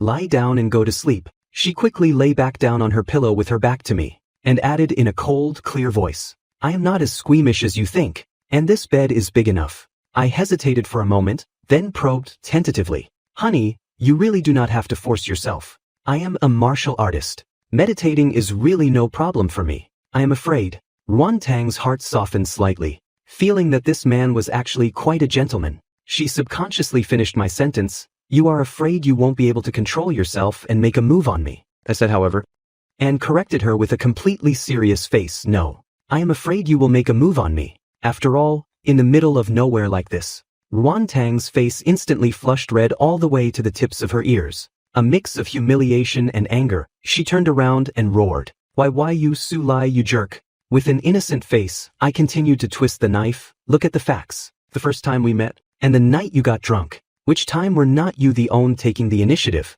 Ruan Tang was so humiliated and annoyed that she truly wished she could find a hole to crawl into. Out of shame and anger, she suddenly lunged at me, vowing to get her dignity back from me today. Several black lines instantly popped up on my forehead. I thought helplessly, is my wife part dog? Biting people when she can't win an argument. This is killing me. I subconsciously reached out my hands, wanting to push this woman away. To break this suffocatingly awkward atmosphere, I stiffly changed the subject. Look, the moon tonight is so beautiful. Ruan Tang lowered her head, burying her face in the quilt. Her voice was muffled, making it impossible to tell her emotions. She merely gave a soft in response. I gave a dry cough, and continued making small talk. Yeah, the moon in the countryside is just bigger than in the city, both big and round. Ruan Tang was completely speechless in her heart. This full moon is indeed very round. But discussing the moon at this awkward moment is just bizarre to the extreme. I seemed to realize the inappropriateness as well. I hurriedly explained, do not misunderstand. I really did not do that on purpose just now. Ruan Tang silently shifted further inside, giving me a cold back. Her voice returning to its calm state, she said, stop talking. Go to sleep. I secretly breathed a sigh of relief, and carefully slipped under the covers as well, trying my best to control my breathing. The room was so terrifyingly quiet that we could hear each other's intense heartbeats. After a long time, Ruan Tang suddenly spoke up faintly, tomorrow, I will let see you own last time. Then I am sending you to the palace to serve the emperor as the chief eunuch. I did not know whether to laugh or cry. Helplessly I replied, my dear wife, what era are we in? Where is there an emperor anymore? Ruan Tang gritted her teeth and said, I do not care. I am going to have you taken care of anyway. So you won't be able to put your hands where they do not belong anymore. With a face full of helplessness, I stared at the beams on the ceiling. I thought to myself, to be reasonable, I really did not do it on purpose. This is simply an undeserved calamity. I grumbled secretly in my heart, if we must say whose fault it is, it must be the moon's fault. If the moonlight were just a little brighter, could there have been such a beautiful misunderstanding? This night felt exceptionally long, but for some unknown reason, Ruan Tang, even though her heart was still angry, found her body relaxing very honestly. She slept exceptionally soundly and peacefully. Owen must know that aside from her familiar bed at home, when traveling for business, she basically suffered from insomnia all night. Tonight was truly quite strange. Early the next morning, Ruan Tang rested her head on the soft pillow without making a sound. She just quietly watched my back, an inexplicable emotion surging in her heart. Without turning around, as if I had eyes in the back of my head, I suddenly spoke, you are awake. Breakfast is ready. Hurry up and get up to eat. Somewhat surprised, Ruan Tang sat up, tidying her messy hair. She asked, you did not even turn around. How did you know I was awake? The corners of my mouth curled up slightly. With a hint of a mysterious smile, I said, take a guess. If you guess right, I will tell you. I exposed the fact that the mother of my child had been secretly watching me after waking up. Ruan Tang shot me a testy look, and huffed, you guess if I will guess or not. What a boring trick. I turned my head, and seriously played a tongue twister with her. Then you guess if I guess whether you will guess or not. Ruan Tang decided to stop entangling with this childish man. She turned toward the door and called out sweetly, Wei Qing, do you have a pair of scissors in the house? A knife will do too. Terrified, I hurriedly raised my hands in surrender. Stop messing around, stop messing around. I will tell you, all right. Spare my life, heroine. Ruan Tang turned her head to look at me smugly, waiting for a reasonable explanation. Otherwise, she did not mind actually finding a pair of scissors to wave around. I pointed to my ear and said softly, I heard the rhythm of your breathing change. It is lighter than when you are sleeping. So I guessed you were looking at me. Ruan Tang felt an inexplicable panic in her heart. Her cheeks grew slightly hot, but she still stubbornly retorted, you are flattering yourself. You guessed wrong. I was not looking at you. I leaned forward slightly. Closing the distance a bit, I smiled faintly. So that's so. Let me listen to the voice of your heart, and I will know if I am right or wrong. Ruan Tang shrank back vigilantly and asked, Listen to the voice of my heart. You're not a doctor. How are you going to listen? I gave a cheeky chuckle, held out my palm and gestured. Simple. I will just put my hand on your chest and feel the rhythm of your heartbeat. Ruan Tang instantly flew into a humiliated rage. Did he really think she was that easy to bully? Like a cat whose tail had been stepped on, she lunged straight at me. By an extremely unfortunate coincidence, Wei Qing pushed open the door and walked in at that exact moment. She was still asking Ruan Tang, "Did you ask me to bring a knife earlier?" before she could finish her sentence. Wei Qing saw the scene on the Kong, Ruan Tang pouncing into my arms. Wei Qing hurriedly backed out, muttering, "It is nothing, you guys continue." Backing out the door, Wei Qing took a light breath. She thought to herself, "It has only been own night. And these two are progressing way too fast, are not they?" Hearing the commotion, Ruan Tang blushed bright red in panic and shouted, "Wei Qing, do not leave. It is not what you think." She wanted to chase after her to explain. I grabbed her wrist. "Do not go. Explaining will only make it worse." Looking at her puffed up, angry face, I suppressed a smile, put on a serious face and said, "Be good.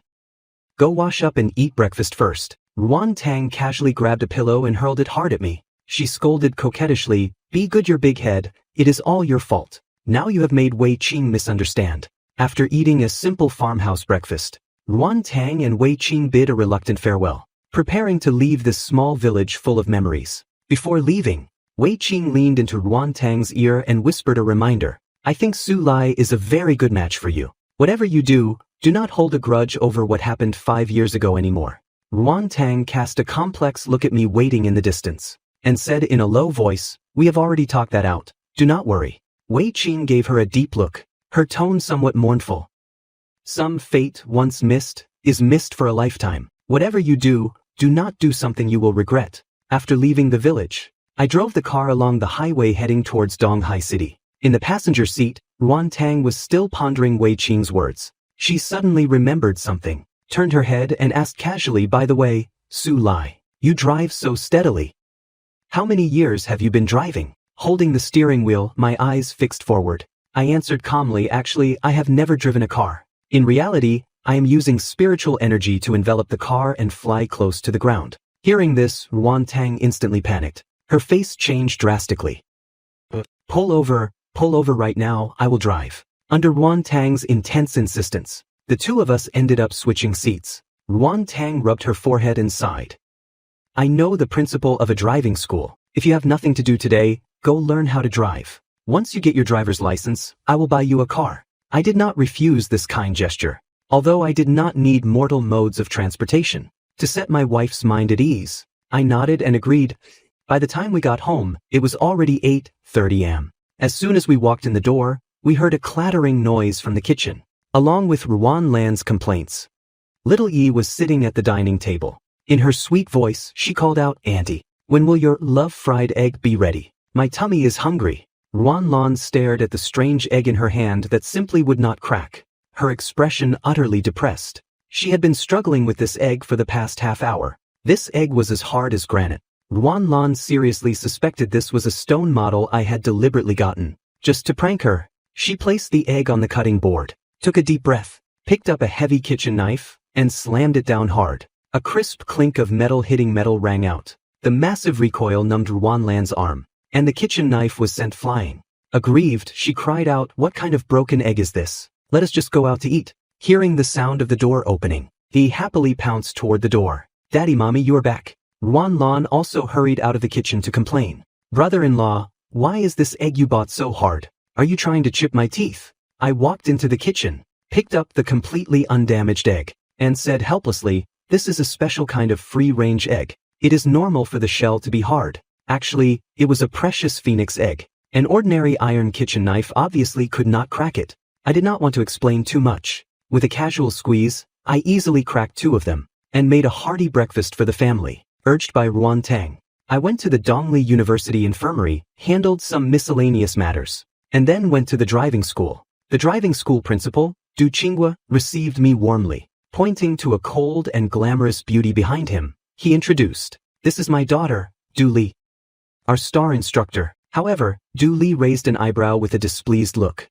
"Dad, can you stop forcing these connections on me every time? And this guy is that legendary deadbeat. Du Li had clearly heard the rumors from 5 years ago, and had an extremely poor impression of me. She gave a cold, unceremonious snort.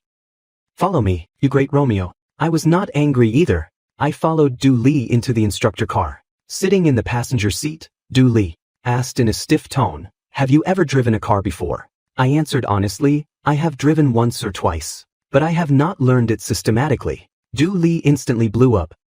"You dare to drive without a license? If you get into an accident driving without a license, it is entirely your fault."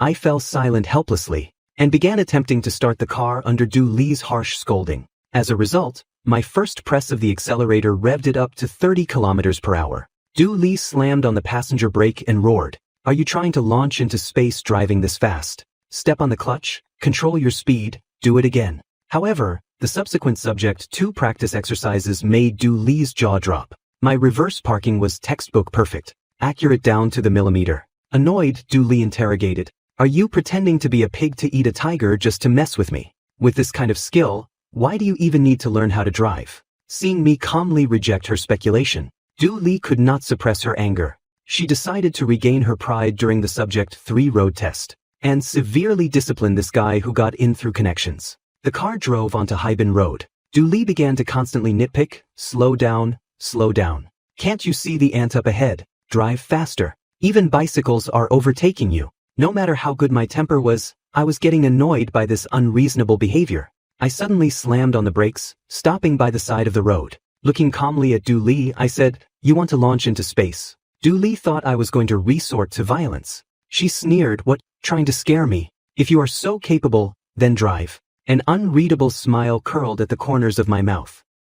"I advise you to fasten your seatbelt and hold on tight." The instructor found me an eyesore and made things difficult for me in every possible way. She even said bluntly, "If you are so amazing, why do not you fly to the heavens?" The moment her words fell, I slammed my foot on the gas pedal all the way to the floor. The car shot out like an arrow released from a bow. The speed instantly skyrocketed to 120 kilometers per hour. Du Li was truly panicked this time. Straight ahead was the seaside plaza, and at the end of it was the ocean. She stepped on the passenger brake desperately, but there was no response at all. She screamed, "Slow down, hurry." I calmly spat out 2 words, "Too late." The car roared as it charged off the embankment, flying directly into the air. Du Li closed her eyes and screamed in despair, believing she was undoubtedly going to die. However, the expected feeling of impact never came even after a long wait. She tremblingly opened one eye. The scene before her made her worldview collapse. The instructor car was actually driving steadily above the clouds. Beneath her feet was the tiny city and the azure ocean. Du Li was so terrified her soul nearly left her body. She cried and screamed, "Mommy, are you a human or a ghost? Hurry up and let me down. Daddy, save me." I smiled brightly, however. "Do not be in a rush, instructor. This is just the beginning. Let me take you to experience what flying to the heavens truly means." The car transformed into a streak of flowing light, circling and flying in the air for a full hour. It was not until Du Li was vomiting so much she could barely stand that the car slowly landed back at the driving school. Du Li pushed open the car door and vomited violently while leaning on her father, Du Qinghua, who had rushed over upon hearing the news. Her face was as pale as paper, as if she had just taken a trip through hell. At this moment, Ruan Tang happened to arrive to visit. She asked nervously what happened. "Why does Instructor Du look so terrible?" I shrugged with an innocent face. "Who knows, maybe the instructor is pregnant and having morning sickness." Hearing this, Du Qinghua was overjoyed. "Daughter, you are pregnant. Who did this?" Du Li pointed at me with a voice as weak as a thread. "It was him." I eerily reminded her, "Instructor, man acts, heaven watches. You can eat whatever you want, but you can't say whatever you want." Hearing the words "heaven watches," Du Li's entire body violently shivered. That was her terror of the high altitudes. She hurriedly changed her tune, I am not teaching anymore." After this farce, Du Li developed a deep psychological trauma regarding me. During the subsequent teaching process, she was as docile as a frightened little deer. Sitting in the passenger seat, Du Li tightly clutched her quick-acting heart pills and mineral water, deeply afraid that if I got unhappy, I would take her for another spin in the clouds. Holding the steering wheel with one hand, I asked casually, "Instructor, I heard you used to be a professional race car driver. Was your leg injury from that accident?" Du Li's expression dimmed, and she said in a low voice, "My foot got injured, and I had to retire." I said flatly, "I am a doctor.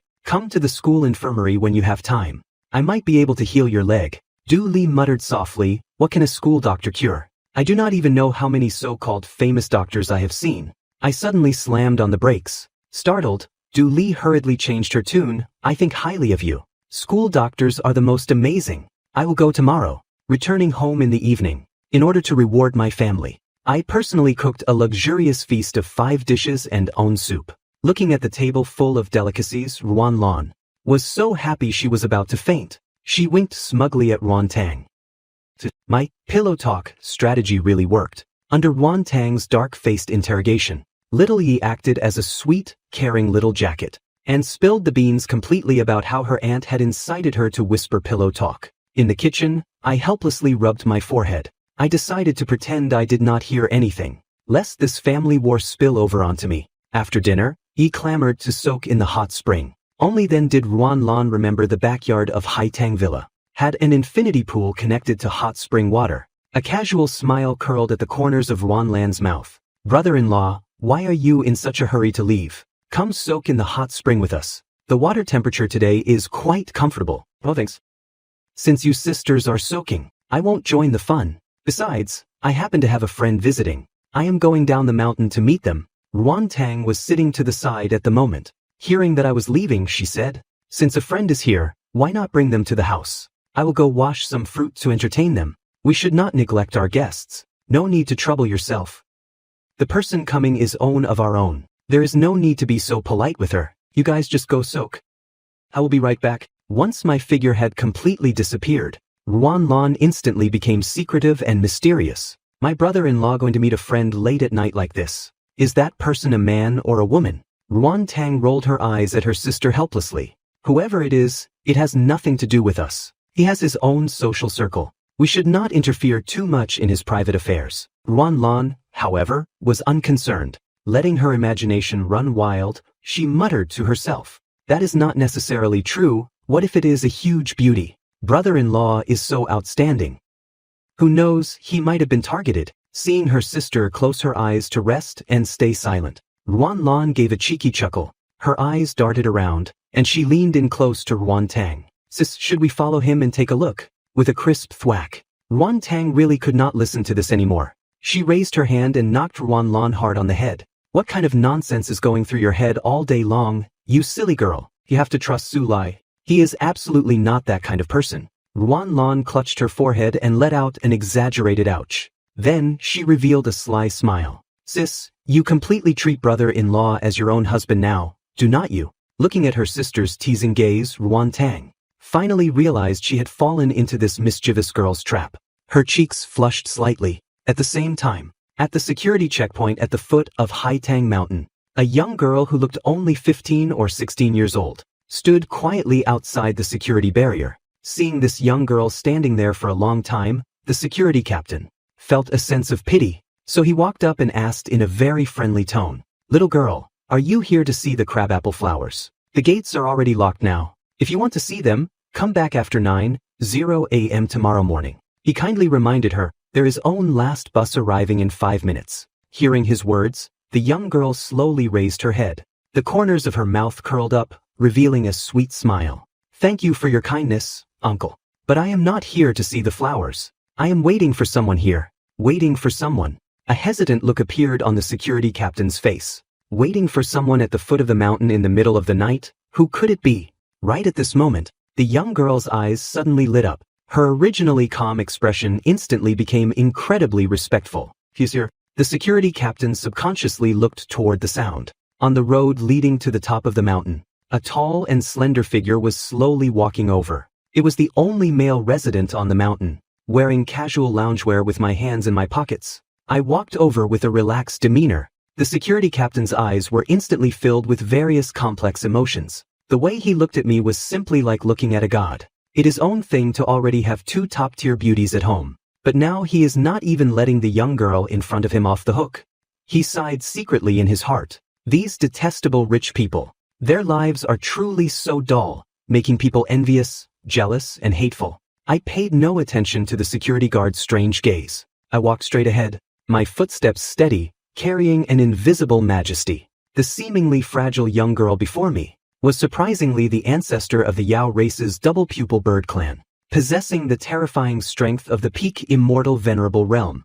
Chongyang, running off to Earth so suddenly this time. Have you figured out a reasonable explanation to give me? With my back to the young girl, my voice was so flat that neither joy nor anger could be discerned. Imperial Sovereign. Hearing my question, Chongyang's face instantly turned pale. Her body could not help but tremble slightly. Looking at her acting like this, I could not help but laugh. What? Now that you have become a Yao king, you are full of confidence. You do not even call me brother, Thanu. Chongyang's eyes instantly turned red. Unable to control her emotions any longer, she threw herself into my arms like an aggrieved child. 70,000 years ago, before she became the clan leader of the double-pupil birds, when she was just a little Yao out experiencing the world, she had encountered a life or death crisis. It was I who descended from the heavens and saved her life. At that time, I was only a quasi-sovereign. And back then, Chongyang did not know my identity. She only felt that this person was very kind and approachable. So she happily called me brother with every breath. It was not until later, when I proved my Dao and became an imperial sovereign, suppressing all realms with my might, that Chongyang learned the true identity of that brother. As she gradually grew up, she buried these feelings deep within her heart. And today, my long-absent brother completely shattered the defenses at the bottom of her heart, making Chongyang break down in tears instantly. I gently patted her back. I said somewhat helplessly, all right, stop crying. You are an adult now. If someone saw this, they might think I am bullying a little girl. Chongyang sniffled, nodding obediently. She hurriedly wiped away her tears, recovering a bit of calmness. Thinking of the situation back home, began to instruct her, Wei Qing is a friend of my wife's. You need to take good care of her within the clan. Hearing this word, Chongyang's eyes instantly dimmed. The sorrow in her heart was beyond words, but she quickly adjusted her emotions. She dug out an archaic jade pendant from her storage space. I came in too much of a hurry this time, and did not bring any good things. Give this to sister-in-law as a meeting gift. Looking at that precious jade pendant, smiled and said, then you might have to prepare another gift as well. I have a daughter now. Chongyang's heart jolted violently. You actually have a daughter. She was so excited she was incoherent. Where is she? Hurry up and take me to see her. Let me see what our little princess looks like. Only after saying this did Chongyang realize her slip-up. A trace of panic flashed in her eyes. If this were in the immortal realm, this would probably be seen as gross disrespect toward the imperial sovereign. I, however, did not mind at all. I reached out and ruffled Chongyang's head. I smiled and said, there is no rush to see her. He is not going anywhere. You must be hungry after traveling so far. First, I will take you to eat some Earth specialty barbecue. Once you are full, I will take you home. Barbecue. Chongyang's delicate little face was written with massive confusion. Is this some kind of special cultivation resource? She had practiced in Nidia abstaining from worldly food for tens of thousands of years and had long since lost the need to eat. I chuckled and said, this is an Earth specialty. Do not let it slip when we get home. Otherwise, if they find out we ate by ourselves. I made a shoe gesture. If my wife finds out, I will probably be made to stand in the corner again. That is a miserable fate, you know. Chongyang was so shocked her hair almost stood on end. She thought to herself, sister-in-law is way too fierce to actually dare to make the imperial sovereign stand in the corner. And listening to the imperial sovereign's practiced tone, it seems he has been punished more than once. This is simply unimaginable. In her heart, towards this Ruantang she had yet to meet, Chongyang could not help but hold a deep sense of awe and dread, while Chongyang followed closely behind me step by step, heading to a lively barbecue stall by the sea. Someone moved in the shadows. Tan Chong, who had been lurking in the dark, slowly walked out. His gaze was profound, carrying doubt and deep incomprehension. This little girl's face is very unfamiliar. She appears to have not the slightest fluctuation of cultivation realm on her body, but my intuition tells me she is far from simple. Could this be another illegitimate daughter of the Flower Fairy? Who is the Flower Fairy? As a powerhouse at the immortal venerable realm, Chongyang had sharp hearing and sight. She naturally heard Tan Chang's whispers in the distance, but she secretly glanced at me, and seeing that my expression remained normal and I did not speak, she very sensibly did not ask any further questions. Actually, my heart was equally filled with doubt. Just who exactly is this Flower Fairy that these people keep bringing up repeatedly? It truly left Owen completely baffled. I picked up the menu, waved my hand grandly, and ordered a massive pile of food. As for whether we could finish it, we definitely could. Come try this. This is whole roasted lamb, crispy on the outside and tender on the inside. These spices do not exist in the immortal realm. I personally tore off a roasted, golden, crispy lamb leg and handed it to Chongyang. Chongyang extended her little nose and sniffed it. She opened her mouth wide, and without seeming to chew much, directly swallowed the entire massive lamb leg in one bite. She did not even leave the bone. I looked at the empty skewer in my hand, and the corners of my mouth could not help but twitch twice. Restrain yourself a little girl. This is Earth. When you eat things, you have to spit out the bones. Chongyang's eyes lit up. The taste is indeed quite good. The texture is much better than eating it raw. After saying that, she reached out and tore off another lamb leg herself. Again she swallowed it in one bite. Her movements were smooth and flowing, fast as lightning. The scene made the scalps of the diners at several surrounding tables tingle in shock. One after another, they put down their wine glasses and kept rubbing their eyes. They all seriously suspected if they had drunk too much and were hallucinating. The little girl's mouth is so small. Where did the lamb leg go? Seeing this, I calmly waved my hand and called out, "Boss, bring 2 more whole roasted lambs, the biggest ones you have. Add extra spice and extra salt. My little sister has quite a good appetite." The barbecue shop boss kindly reminded me, "Young man, these lambs are not small, can you finish them? If you can't, do not waste them." Insolent. Chongyang suddenly slammed the table. Her voice was as cold as frost. An invisible pressure instantly diffused outward. She stared sharply at the boss. "You actually dare to be disrespectful to the imperial sovereign? Are you seeking death, you ant?" A monstrous murderous intent instantly permeated the air. The temperature in the entire Donghai city plummeted several degrees in an instant. The shop boss was completely dumbfounded. Holding the skewers in his hand, he froze on the spot. "I just kindly reminded you not to waste food. Was it really necessary to slam the table?" I silently withdrew the divine intent I had enveloped the surroundings with. If I had not stepped in to suppress it in time, Donghai City would probably already be in ruins. When you are here, do not release your murderous intent at the drop of a hat. There is a saying in the nation of Hua, "When in Rome, do as the Romans do." Since we have come here, we must abide by the rules here. Be an ordinary person. Chongyang did not quite understand. Why would a dignified imperial sovereign wrong himself to become an ordinary person? But she still nodded obediently. The two ate this meal for a full hour. When it came time to pay the bill at the end, it cost a full 7,000 yuan. Mainly because the whole roasted lambs Chongyang ate were too expensive. When Wanlon saw me return with a beautiful young girl in tow, she felt her scalp tingle in shock. Pointing at Chongyang, her voice trembled. "So, I can't believe brother-in-law is this kind of person. He actually brought her home." With a dark face, I said testily, "Stop talking nonsense. She is just a distant younger cousin of mine, who came here to seek refuge with me." Smiling without the smile reaching her eyes, Wanlon sized Chongyang up. "Cousin Fa, looking this young. Is she even 14 yet?" Looking somewhat constrained, Chongyang answered, "Actually, I just passed my 70,000th birthday." Wanlon froze. Her brain failed to process this for a moment. She thought to herself, 70,000 years old. Could that be a dialectical way of saying 7 years old in his hometown? She instantly gasped, looking at me with eyes full of contempt. "He is done for. He is hopeless." Absolutely hopeless. I was utterly speechless. This sister-in-law's thought process was truly bizarre. She was definitely overthinking things. I could not be bothered to explain it to her. Ruan Tang, on the other hand, looked at Chongyang with a calm expression. She wiped her hands and smiled gently. "Oh, I am Su Lai's wife, Ruan Tang." Looking at Ruan Tang, Chongyang felt a surge of nervousness in her heart. She timidly said, "Hello, sister-in-law. My name is Chongyang." Sister-in-law truly has an incredible aura. Even though she is immortal, that aura of the Empress of the main palace is simply innate. She felt utterly and completely defeated. Her aura was completely crushed by her sister-in-law. Wanlon leaned in close to me and analyzed in a whisper. "Look at how this little girl's eyes are darting away. She is feeling guilty seeing the main wife. There is definitely something fishy going on." I felt that any explanation right now would be completely superfluous and would only make things worse. So I simply shut my mouth and chose not to explain. Sui suddenly spoke up, "Auntie, I think you are wrong.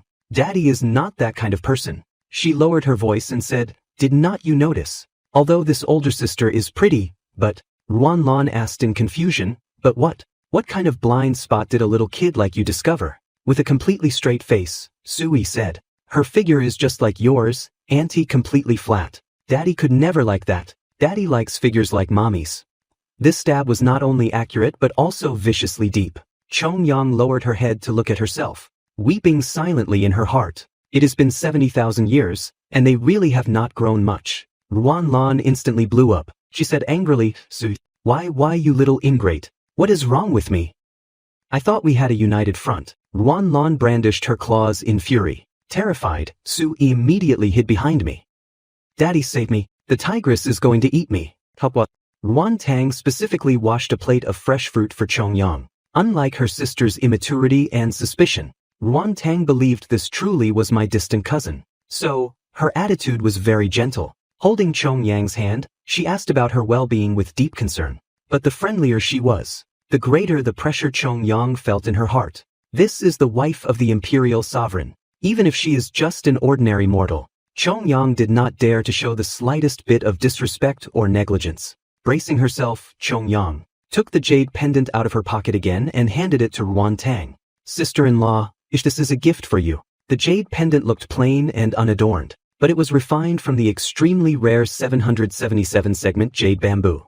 Even the double pupil bird clan, with their profound foundation, could never produce a second own. She then pointed to, and there is own for ye too. It is just a small token of my appreciation.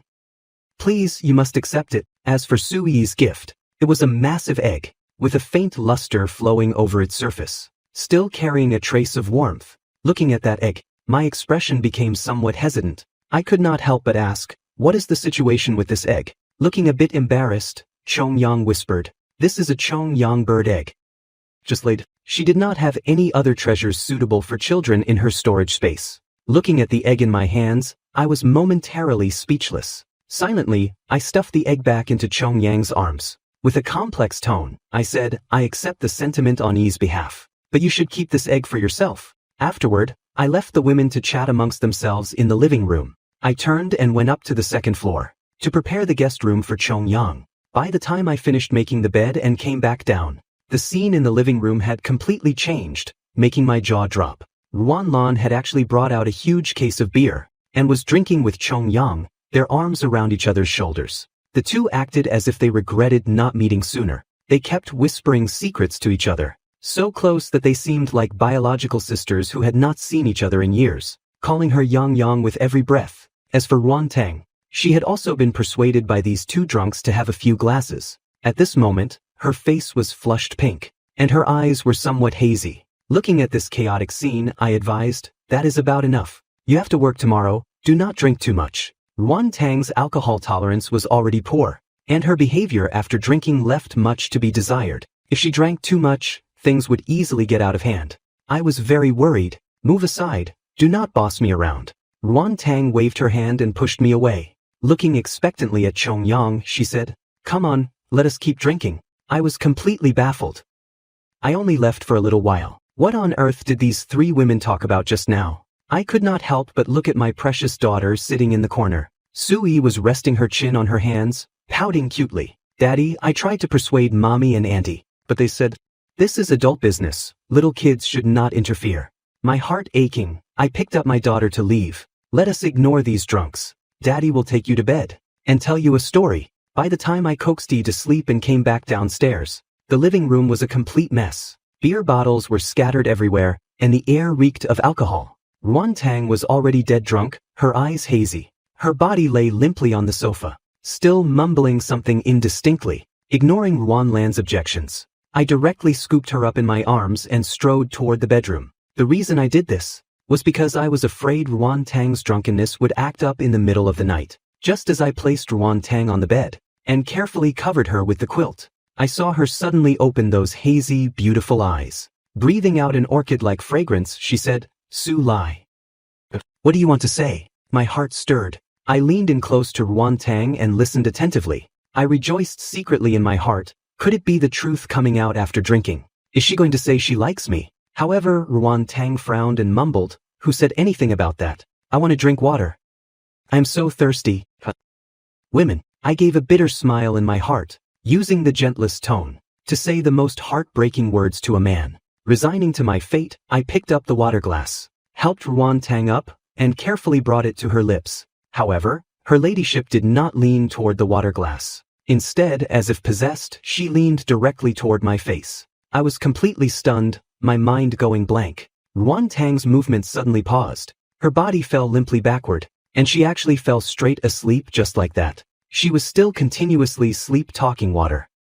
I want to drink water. Hearing the sound, I opened my eyes. Looking at the soundly sleeping Ruan Tang, I fell into a long silence. But what could I do? Looking at her peaceful sleeping face. Since I love her, of course I choose to forgive her. The next day, Chong Yang came to my side. Immortal sovereign brother, I need to return to the immortal realm.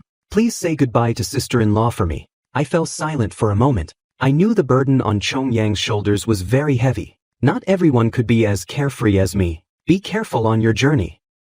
If you encounter any difficulties, contact me anytime. I will take Wei Qing and leave together. She has stayed on Earth long enough. After saying that, she cast a reluctant glance upstairs. That was the direction of Ruan Lan and Ruan Tang's rooms. Although it had only been a short 10+ hours on Earth, whether with Ruan Lan or Ruan Tang, she had chatted very happily with them both. Especially Sui, that little dumpling carved from jade and powder, was so adorable it made her want to stay by her side forever. Knowing her thoughts, I said, the immortal realm is vast, but it is also very boring. Come stay on Earth for a while whenever you have free time. The room here will always be kept for you. Chong Yang's heart warmed, her eyes growing slightly moist. Her figure flickered, transforming into a streak of flowing light and vanishing completely, because she was afraid that if she chatted any longer, she would choose to stay in this gentle embrace of a home. Not long after, Ruan Tang also woke up. She only felt a splitting headache. The smell of the pillow and quilt was very comfortable, carrying a faint, fresh fragrance. Holding her forehead, she looked at the room, which felt both unfamiliar and familiar. This is Su Lai's room. Why am I sleeping here? Ruan Tang scrambled back to her own room in a panic. Seeing that Yi was still sound asleep, she finally breathed a sigh of relief, closed the door, and went downstairs. Just as Ruan Tang was about to ask about what happened last night, I put on a stern, serious face and said, Ruan Tang, do you have any idea how big of a mistake you made yesterday? Ruan Tang keenly noticed that I, who was usually cheeky and flirtatious, did not call her honey, but used her full name. She was also a bit stunned for a moment, her heart feeling like 7 buckets were going up and 8 were going down. Did I really, fueled by liquid courage, commit some heinous, unforgivable mistake yesterday? Ruan Tang tried hard to recall the fragments of last night, but she only remembered drinking. After that, she completely blacked out. She could not remember anything no matter how hard she tried. You got drunk yesterday and insisted on trying to kiss me. My straightforward words were dropped like a bomb. Ruan Tang was dumbfounded. Her face instantly flushed red down to the base of her neck. Just as she was about to say impossible, she remembered she had a prior conviction. She could not help but feel a surge of guilt. Is this true? I sighed regretfully, looking deeply hurt. And then, you passed out drunk before you could even kiss me. While breathing a sigh of relief, Ruan Tang flew into a humiliated rage. You call that a mistake? How is failing to kiss you a mistake? Su Lai, stop spouting nonsense. I spouted nonsense with a completely straight face. Do you have any idea that your small action kept me awake all night? This caused immense trauma to my soul. Ruan Tang was startled. Looking at my pained expression, she said, it can't be that serious. Stop trying to guilt trip me. I stood up and approached Ruan Tang step by step. The aura radiating from my body made an incredibly guilty Ruan Tang retreat continuously. Soon, she was backed into a corner of the wall. Ruan Tang's heartbeat accelerated inexplicably, and even her breathing became rapid. Su Lai, what are you going to do? I chuckled softly. Although you tried to take advantage of me, I am a magnanimous person. I am willing to let you bully me. Do not speak. Rows of black lines appeared on Ruan Tang's forehead. She testily reached out and pushed me. Stop messing around. I need to go wash up and head to work. If I do not leave now, I will be late. I am sorry, I was wrong. I did not press the issue and took a step back with the push. My expression became incredibly forlorn. With my head lowered and a hoarse voice, I said, I should not have come to Donghai in the first place. If I had not come to Donghai, I would not have met you, and I would not be like this right now. Seeing me rambling on and on endlessly, Ruan Tang instantly panicked. Stop talking. It is my fault. I am apologizing to you, is that enough? No, you are not wrong. I am the one who is wrong. It is this era that is wrong. I should not have come to Donghai in the first place. I continued muttering. Yuan Tang completely panicked. Why is this man so difficult to deal with? She subconsciously blurted out, fine then. She closed her eyes, looking as if she were facing death with equanimity. You do not truly want to kiss me. The price of your compromise is unhappiness. I was still acting. I feel like this girl looks quite cute when she is acting serious. Yuan Tang suddenly felt extremely mentally exhausted. Why is this man harder to coax than he? At this point, I decided to quit while I was ahead. Honey, since you insist on kissing me, then I will reluctantly agree. But the mood is not right now. Let us do it another day. You owe me this own. At this point, Yuan Tang still had not realized she had been played. With a blushing face, she negotiated softly. In her mind, dodging it for now was the best option. As a result, she said with a completely serious face, I will listen to whatever you say. Then, Yuan Tang fled to the bathroom as if escaping for her life. She turned on the faucet, splashing cold water on her burning face. She looked at herself in the mirror, her face flushed like peach blossoms, and suddenly felt like something was not quite right. Did I just get scammed? After finishing breakfast, Yuan Tang gathered her emotions and left for work early, fleeing this place that made her heart race. Meanwhile, I leisurely took my daughter out the door. Father and daughter went to kindergarten hand in hand.